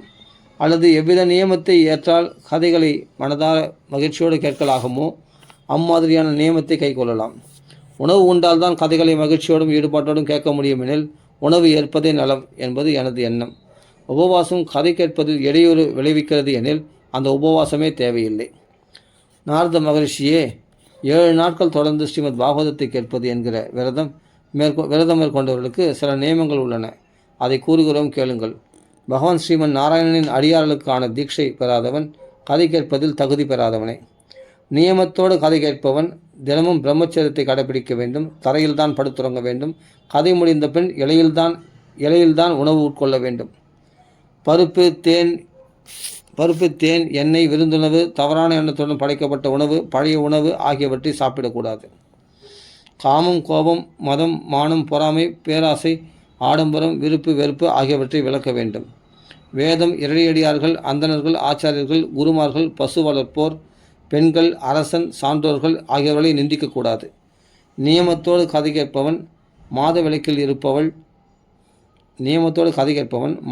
இருப்பவள், சண்டாளன், மிலேச்சர்கள், ஒழுக்கத்தில் தாழ்ந்தவர்கள், காயத்ரி மந்திரம் ஜபிக்காத அந்தணன், பெரியோர்களை வெறுப்பவன், வேதத்தை ஒத்துக்கொள்ளாத நாஸ்திகன் ஆகியோருடன் பேச்சு கூட பேசக்கூடாது.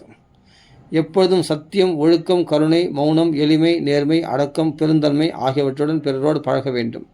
தரித்திரன், க்ஷயரோகம் உள்ளவன் அல்லது வேறு நோய் கண்டவன், பாக்கியமற்றவன், பாவத்தொழில் புரிபவன், மக்கள் செல்வமற்றவன் அதாவது புத்திர பாக்கியம் இல்லாதவன், முக்தி பெற விழைபவன் ஆகியோர் இந்த கதையை நிச்சயமாக கேட்க வேண்டும். அவர்களெல்லாம் கேட்க செய்ய வேண்டும்.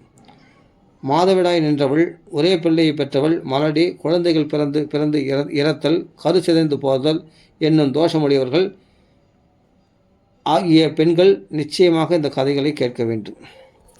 அவர்களெல்லாம் குழந்தை வயிற்றில் தங்கும், குழந்தை பிறக்கும் அவங்களுக்கு. இவர்கள் அனைவரும் நியமத்துடன் ஸ்ரீமத் பாகவதத்தை கேட்பார்களானால் நிறைந்த பலனை பெறுவார்கள்.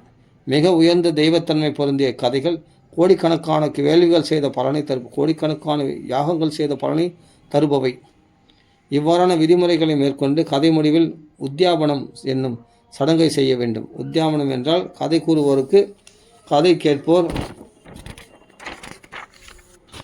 உரிய பூஜைகள் புரிந்து தட்சணை முதலியன தருதல். உயர்ந்த பயனை விரும்புபவர்கள் ஸ்ரீ கிருஷ்ண பகவான் பிறந்த நாளான ஜென்மாஷ்டமி விரதம் போலவே இக்கதையின் முடிவிலும் செய்ய வேண்டும். ஆனால் பொருள் ஒன்றும் இல்லாத பக்தனுக்கு இந்த உத்தியாபனம் செய்ய வேண்டும் என்கிற கட்டாயமில்லை. அவன் பற்றற்ற பக்தனாகையால் கதைகளை கேட்பதனாலேயே தூய்மை பெற்று விடுகிறான். அவன்தான் உலகில் பொருட்களில் ஆசையற்றவனாயிற்று. சப்தாக வேள்வி முடிவரும் நாளில் கதை கேட்டு இன்புற்ற பக்தர்கள் ஸ்ரீமத் பாகவத புத்தகத்தையும் கதை கூறியவரையும் முறைப்படி பூஜிக்க வேண்டும். பின் கதை சொல்பவர் கதை கேட்பவர்களுக்கு பிரசாதமாக துளசி, பகவானுக்கு சாற்றிய மாலைகள், நிவேதனம் செய்த பண்டங்கள் ஆகியவற்றை அளிக்க வேண்டும். பின் எல்லோரும் மிருதங்கம் முதலிய தாளங்களுடன் பகவானது குணங்களை பற்றிய கீர்த்தனங்களை பாட வேண்டும். இறைவனே ஜெய ஜெய, போற்றி போற்றி, வணக்கம் நமஸ்காரம் என்று இறைந்து பாடி சங்கொலி எழுப்பி வணங்க வேண்டும். அந்தணர்களுக்கும் ஏழை எளியோர்களுக்கும் பணமும் உணவும் தானமாக வழங்க வேண்டும். கேட்பவன் உலகில் பற்றற்றவனாக இருப்பின் கதை முடிந்த மறுநாள் ஸ்ரீமத் பகவத்கீதையை ஒரு முறை பாராயணம் செய்ய வேண்டும். இல்லறத்தானாக இருப்பின் கர்ம சாந்தியாக விரத முடிவாக ஹோமத்தை செய்ய வேண்டும். அந்த ஹோமத்தில் ஸ்ரீமத் பாகவதத்தின் 10வது ஸ்கந்தத்தில் ஒவ்வொரு ஸ்லோகமாக படித்து பாயாசம், தேன், நெய், வெள்ளையில் மற்றும் ஹவிஸ், கஞ்சி வடிக்காத சாதம் முதலிய திரவியங்களால் ஹோமம் செய்ய வேண்டும். அல்லது ஒன்றுபட்ட மனத்துடன் காயத்ரி மகாமந்திரத்தாலும் ஹோமம் செய்யலாம். ஏனெனில் உண்மையில் இந்த ஸ்ரீமத் பாகவத மகாபுராணம் காயத்ரி ஸ்வரூபம்தானே. ஹோமம் செய்ய சக்தியற்றவர்கள் ஸ்ரீமத் பாகவத சப்தாக சிரவண பயனை பெறுவதற்காக ஹோமத்திற்கான நெய், தேன் முதலிய ஹோம பொருட்களை அந்தணர்களுக்கு தானமாக வழங்கலாம்.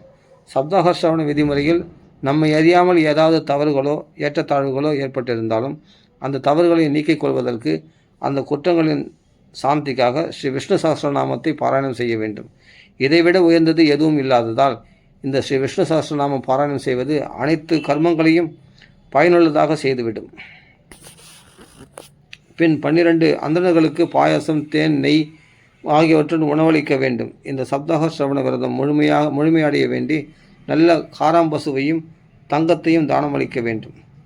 நிறைய செல்வமுடையவனாயின் 3 தோலா, அதாவது 30 கிராம் தங்கத்தில் ஒரு சிங்காதனம் செய்து அதில் அழகுரை எழுதப்பட்ட ஸ்ரீமத் பாகவத புத்தகத்தை வைத்து அதற்கு தியானம், ஆவாகனம் என்கிற முறைப்படி 16 வித உபச்சாரங்களால் பூஜைகள் புரிந்து நியமத்தோடு கதை கூறிய ஆச்சாரனுக்கு நல்ல வஸ்திரம், ஆபரணங்கள், சந்தனம் ஆகியவற்றை அளித்து உபசரித்து நிறைந்த தட்சணையுடன் சமர்ப்பிக்க வேண்டும். இவ்வாறு ஆச்சாரியருக்கு தருபவனே நல்ல அறிவாளி. அவன் பிறப்பிறப்பு என்கிற தலைகளிலிருந்து விடுதலை பெறுகிறான். இந்த சப்தாக விதிமுறை அனைத்து பாவங்களையும் கலைந்தொழிப்பது. முறை தப்பாது இவ்வாறு செய்தால் பரம மங்களங்களையும் அளிக்கும். ஸ்ரீமத் பாகவத மகாபுராணம் விரும்பிய நலன்களை எல்லாம் வாரி வழங்கும். அறம், பொருள், இன்பம், வீடு என்கிற 4 விதமான பேர்களையும் அளிக்கும் ஒரே சாதனம் இதுவே என்பதில் கடுகளவும் ஐயமில்லை. சனகாதி முனிவர்கள் கூறுகிறார்கள், நாரதரே, ஸ்ரீமத் பாகவத மகாபுராணத்தை 7 நாட்களில் கேட்பது என்பதற்கான வழிமுறைகளை இப்போது தங்களுக்கு கூறினோம். இன்னும் ஏதாவது கேட்க விரும்புகிறீர்களா? இந்த ஸ்ரீமத் பாகவத சிரவணத்தாலேயே போகமும் மோட்சமும் இகபர நலன்கள் யாவும் கைக்கு வந்து விடுகின்றனவே. இந்த ஸ்ரீமத் பாகவத சிரவணத்தாலேயே போகமும் மோட்சமும் இகபர நலன்கள் யாவும் கைக்கு வந்து விடுகின்றனவே. இன்னும் என்னத்தான் வேண்டும்? சூதர் கூறுகிறார், சௌனகரே, இவ்வாறு கூறிய சனகாதி முனிவர்கள் விதிமுறை தவறாது 7 நாட்கள் ஸ்ரீமத் பாகவதத்தை பிரவச்சனம் செய்தனர். அதுதான் அனைத்து பாவங்களையும் நீக்க வல்ல புண்ணிய கதை. இகபர நலன்களை அளிப்பது. அனைத்து ஜீவராசிகளையும் விரதமிருந்து இந்த கதைகளை கேட்டன. கதை முடிவில் புருஷோத்தமரான பகவானை முறைப்படி துதித்து போற்றினர். இவ்வாறு ஸ்ரீமத் பாகவத கதைகளை சப்தாக விதிப்படி கேட்ட ஞானம், வைராக்கியம், பக்தி ஆகிய மூவருக்கும் உடம்பில் வலிமை தோன்றியது. மூவரும் இளமை பெற்றனர். அனைத்து ஜீவர்களின் இதயங்களையும் தம்பால் ஈர்த்தனர். தம் விருப்பம் நிறைவேறவே நாரதன் பெருமகிழ்ச்சி கொண்டார். அவர் உடல் புலகாங்கிதம் அடைந்தது. பரமானந்த கடலில் மூழ்கி திளைத்தார். இவ்வாறு ஸ்ரீமத் பாகவத கதைகளை கேட்ட பகவத் பக்தரான நாரதர் கைகளை கூப்பிய வண்ணம் அன்பினால் நாதழுதழுக்க சனகாதி முனிவர்களை நோக்கி கூறினார். நாரதர் கூறுகிறார், இன்று நான் பிறர்க்கரிய பெரும்பெரு பெற்றேன். கருணையே வடிவான தாங்கள் எனக்கு அருள் புரிந்தீர்கள். அனைத்து பாவங்களையும் நீக்கும் பகவான் ஸ்ரீ ஹரியையே பெற்றுவிட்டேன். தவசீலர்களே, அனைத்து தர்மங்களிலும் இந்த ஸ்ரீமத் பாகவத கதாசிரவணமே மிக மிக உயர்ந்தது என்று நினைக்கிறேன். ஏனெனில் இதை கேட்டபொழுது ஸ்ரீ வைகுண்டத்தில் விளங்கும் பகவான் ஸ்ரீ கிருஷ்ணனை பெற்றுவிடுகிறோமே. சூதர் கூறுகிறார், சௌனகரே, ஸ்ரீ விஷ்ணு பக்தரான நாரத மகரிஷி இவ்வாறு பேசிக் கொண்டிருக்கையில் அவதூதராக இங்குமங்கும் நிலையின்றி தெரிந்து வரும் யோகேஸ்வரரான சுகாச்சாரியர் அங்கு வந்து சேர்ந்தார். ஆனந்தவனத்தில் சனகாதி முனிவர் ஸ்ரீமத் பாகவத சப்தாக ஞான வேள்வியை முறைப்படி முடித்த போது வியாசரது புதல்வரான சுகாச்சாரியார் தெய்வாதீனமாக அங்கு வந்து நின்றார். அவரோ 16 வயது யுவா. அவரோ 16 வயதினர். ஆன்ம ஞானி. அறிவு கடலை பொங்கச் செய்யும் பௌர்ணமி நிலவு. ஸ்ரீமத் பாகவதத்தை காதலாகி கசிந்துருகி மெல்லிய குரலில் நிதானமாக சொல்லிக் கொண்டிருப்பவர். எப்போதும் பாகவத ஸ்லோகங்களை ஜபித்து கொண்டிருப்பவர். அளவற்ற ஒளிபடைத்த ஸ்ரீ சுகர் அங்கு சனை படன். அளவற்ற ஒளிபடைத்த ஸ்ரீ சுகர் அங்கு வந்ததும் அந்த அவையிலிருந்த அனைவரும் விரைவாக எழுந்து நின்று வணங்கி ஒரு உயர்ந்த பீடத்தில் அவரை அமரச் செய்தனர். நாரதர் மனம் கசிந்துருக அவரை பூஜித்தார். ஸ்ரீ சுகரும் ஆசனத்தில் சுகமாக அமர்ந்து, நான் சொல்லும் இந்த தூய்மையான செய்தியை கேளுங்கள் என்று கூறலானார். ஸ்ரீ சுகர் கூறினார், நீங்கள் அனைவரும் பரம ரசிகர்கள், சான்றோர்கள். ஸ்ரீமத் பாகவதம் வேதங்களாகிற கற்பகத்தரவிலிருந்து தானாக பழுத்து நழுவி விழுந்த பழம். இது மரத்திலிருந்து கைகளால் கொய்யாத பழம். சுகபிரமமாகிய கிளி கொத்திய பழம். தேவருலக இன்னமுதினும் சுவையான பகவத் கதையமுது நிரம்பியது. முழுக்க முழுக்க ரசமானது. தோலோ கொட்டையோ அல்லது அது போன்ற தள்ளத்தகுந்த எந்த பொருளும் அற்றது. இது இம்மானிட உலகில்தான் எளிதாக கிடைப்பது. உடலில் உயிர் உள்ளவரை இவ்வமுதத்தை அருந்தி கொண்டே இருங்கள். இந்த ஸ்ரீமத் பாகவத மகாபுராணத்தை ஸ்ரீ வேதவியாசர் என்கிற பெருந்தவசி எழுதியுள்ளார். இதில் தன்னலமோ கபடோ சூதுவாதோ இல்லாத தூய தர்மநெறி உபதேசிக்கப்படுகிறது. தூய உள்ளம் கொண்ட சான்றோர்கள் ஏத்தும் பரம்பொருளான பகவானை பற்றி இதில் வர்ணிக்கப்பட்டுள்ளது. பரம்பொருளான இறைவனன்றோ அனைத்து நலன்களையும் அருளுபவர். அவர்தானே உண்மை பொருள். ஆத்தியாத்மிகம், ஆதி தெய்வீகம், ஆதி பௌதிகம் என்னும் முத்தாபங்களையும் வேரோடு களைபவர். இந்த ஸ்ரீமத் பாகவதத்தை கை கொண்டவன் வேறு சாஸ்திரங்களையோ வேறு சாதனங்களையோ ஏற்க தேவையில்லை. பல பிறவிகளில் செய்த புண்ணியத்தின் பயனாக ஒருவன் இந்த ஸ்ரீமத் பாகவதத்தை கேட்க ஆவல் கொள்வானாகில் அக்கணமே அவனது இதய கமலத்தில் இறைவன் ஸ்ரீ கிருஷ்ண பரமாத்மா வந்து அமர்ந்து விடுவார். இந்த ஸ்ரீமத் பாகவத புராணங்களுக்குள் திலகம் போன்றது. வைஷ்ணவர்களுக்கு இது தனமானது. பரமம்சர்களான பெருந்தவசிகள் அடைய விரும்பும் தூய ஞானமே இதில் பெரும்பாலும் கூறப்பட்டுள்ளது. ஞானம், வைராக்கியம், பக்தியோடு கூடிய பற்றற்ற மோட்ச மார்க்கமே இதில் விளக்கப்பட்டுள்ளது. பக்தியோடு இதை கேட்பவன், படிப்பவன், மனனம் செய்பவன் முக்தியை பெறுவான். சுவை மிகுந்த இந்த ரசம் சொர்க்கம், சத்தியலோகம், கைலாயம், ஸ்ரீவைகுண்டம் முதலிய எங்குமே பிறருக்கு அறியது. எந்த இடத்துலையும் அந்த பாகவதம் கிடையாது. பூ உலகில் தான் இந்த பாக்கியம், சத்பாக்கியம், பாகவதம் கேட்க முடியும். இவ்வுலகத்தார் கொடுத்து வைத்தவர்கள். ஆகவே கிடைத்த போதே வேண்டுமளவு அள்ளி பருகுங்கள், விட்டு விடாதீர்கள். பின்பு பார்த்து கொள்ளலாம் என்று வாளாக இருக்காதீர்கள். அப்படியே கேர்லஸாக விட்டாதீங்க அப்படின்னு சூதர் கூறினார். இவ்வாறு சுகபிரமம் கூறிக்கொண்டிருக்கும் போதே பிரகலாதன், பலி சக்கரவர்த்தி, உத்தவர், அர்ஜுனன் முதலிய தன் அடியார்களோடு சாக்ஷாத் பகவான் ஸ்ரீஹரி அச்சபையில் திடீரென தோன்றினார். அப்பொழுது நாரத மகரிஷி பகவானையும் அவரோடு வந்திருந்த அடியார்களையும் முறைப்படி பூஜித்தார். பகவான் மகிழ்ந்தது கண்டு தேவரிஷி நாரதர் அவரை ஒரு விசாலமான சிங்காசனத்தில் அமர்த்தினார். அவையினர் அனைவரும் அவர் எதிரில் பகவத் குணங்களை கீர்த்தனம் செய்யலாயினர். பகவான் மகிழ்ந்தது கண்டு தேவரிஷி நாரதர் அவரை ஒரு விசாலமான சிங்காசனத்தில் அமர்த்தினார். அவையினர் அனைவரும் அவர் எதிரில் பகவத் குணங்களை கீர்த்தனம் செய்யலாயினர். அக்கீர்த்தன வைபவத்தை காண பரமசிவன் பார்வதி தேவியுடன் வந்து சேர்ந்தார். பிரம்மாவும் வந்திருந்தார். பகவானது கீர்த்தனம் ஆரம்பமாயிற்று. பிரகலாதன் நடுக்கத்தின் காரணமாக கைகளினால் தாளம் போடலானார். உத்தவர் ஜால்ரா போட்டார். நாரதர் வீணை வாசித்தார். சங்கீத வித்தையின் ஸ்வர ஆலாபனைகளில் கைத்தேர்ந்த அர்ஜுனன் ராகத்தை விரிவாக ஆலாபனை செய்தான். இந்திரன் மிருதங்கம் வாசித்தான். சனகாதி முனிவர்கள் பஜனையின் இடையிலேயே ஜெய ஜெயா, போற்றி போற்றி என்று கோஷம் செய்தனர். இதற்கெல்லாம் முன்பாக சுகமகரிஷி பலவிதமான நர்த்தனங்களால் அக்கீர்த்தனங்களின் உட்பொருளை விளக்கலானார். தன் பாவங்களால் இந்த கீர்த்தனங்களின் உட்பொருளை விளக்கலானார்.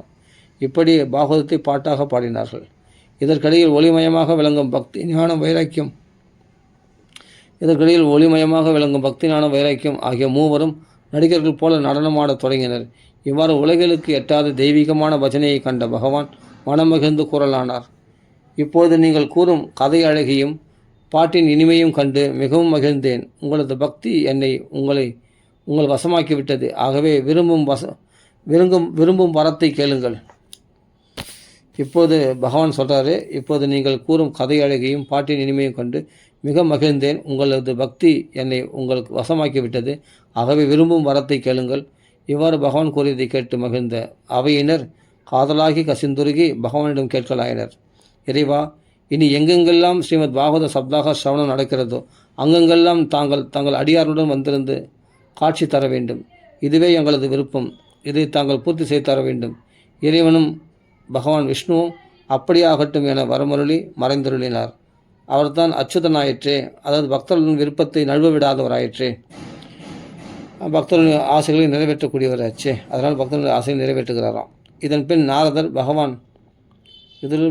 நாரதர் பகவான் மற்றும் அவரது பார்ஷதர்களின் திருவடிகள் விழுந்து வணங்கி பின் சுகபிரம்மம் முதலிய தவசிகளின் திருவடிகளிலும் விழுந்து வணங்கினார்.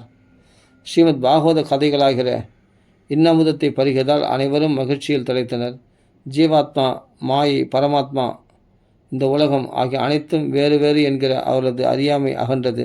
அனைவரும் தத்தம் இடம் சென்றனர்.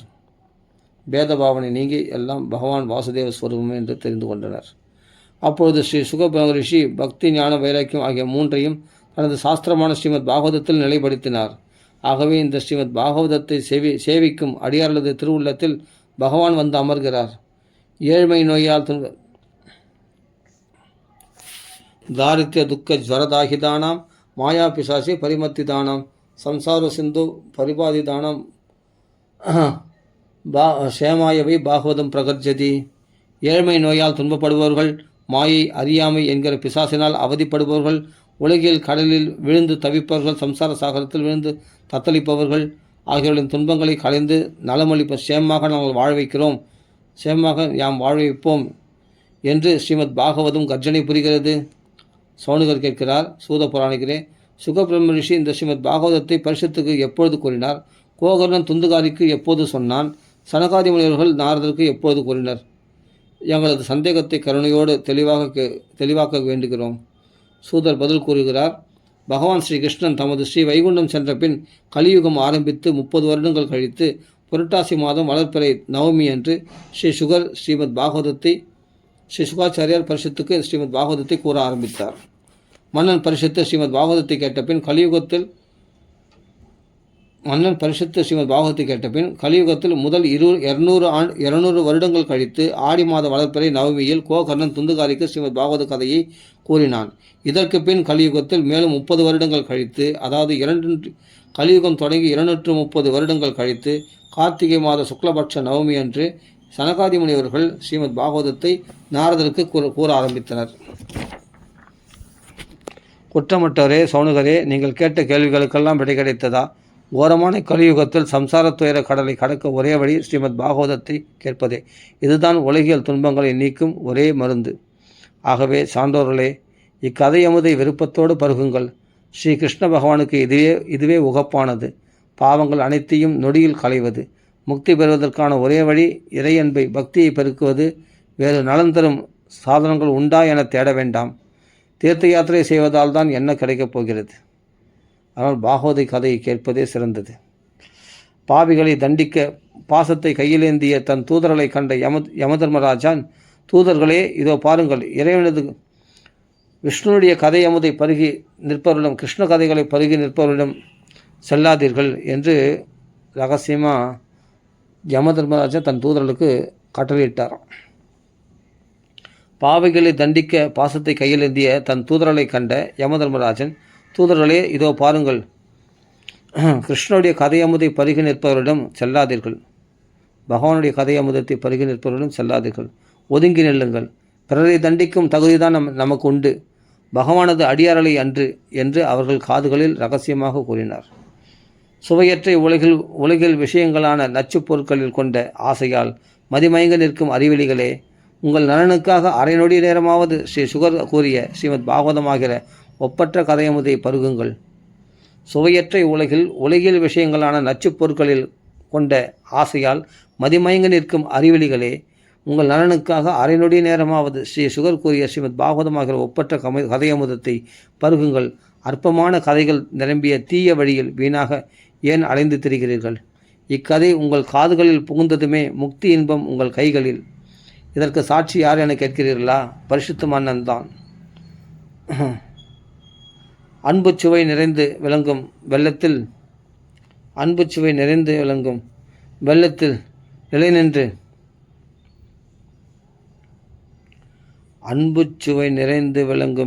நிலை நின்று ஸ்ரீ சுகர் இக்கதைகளை கூறியுள்ளார்.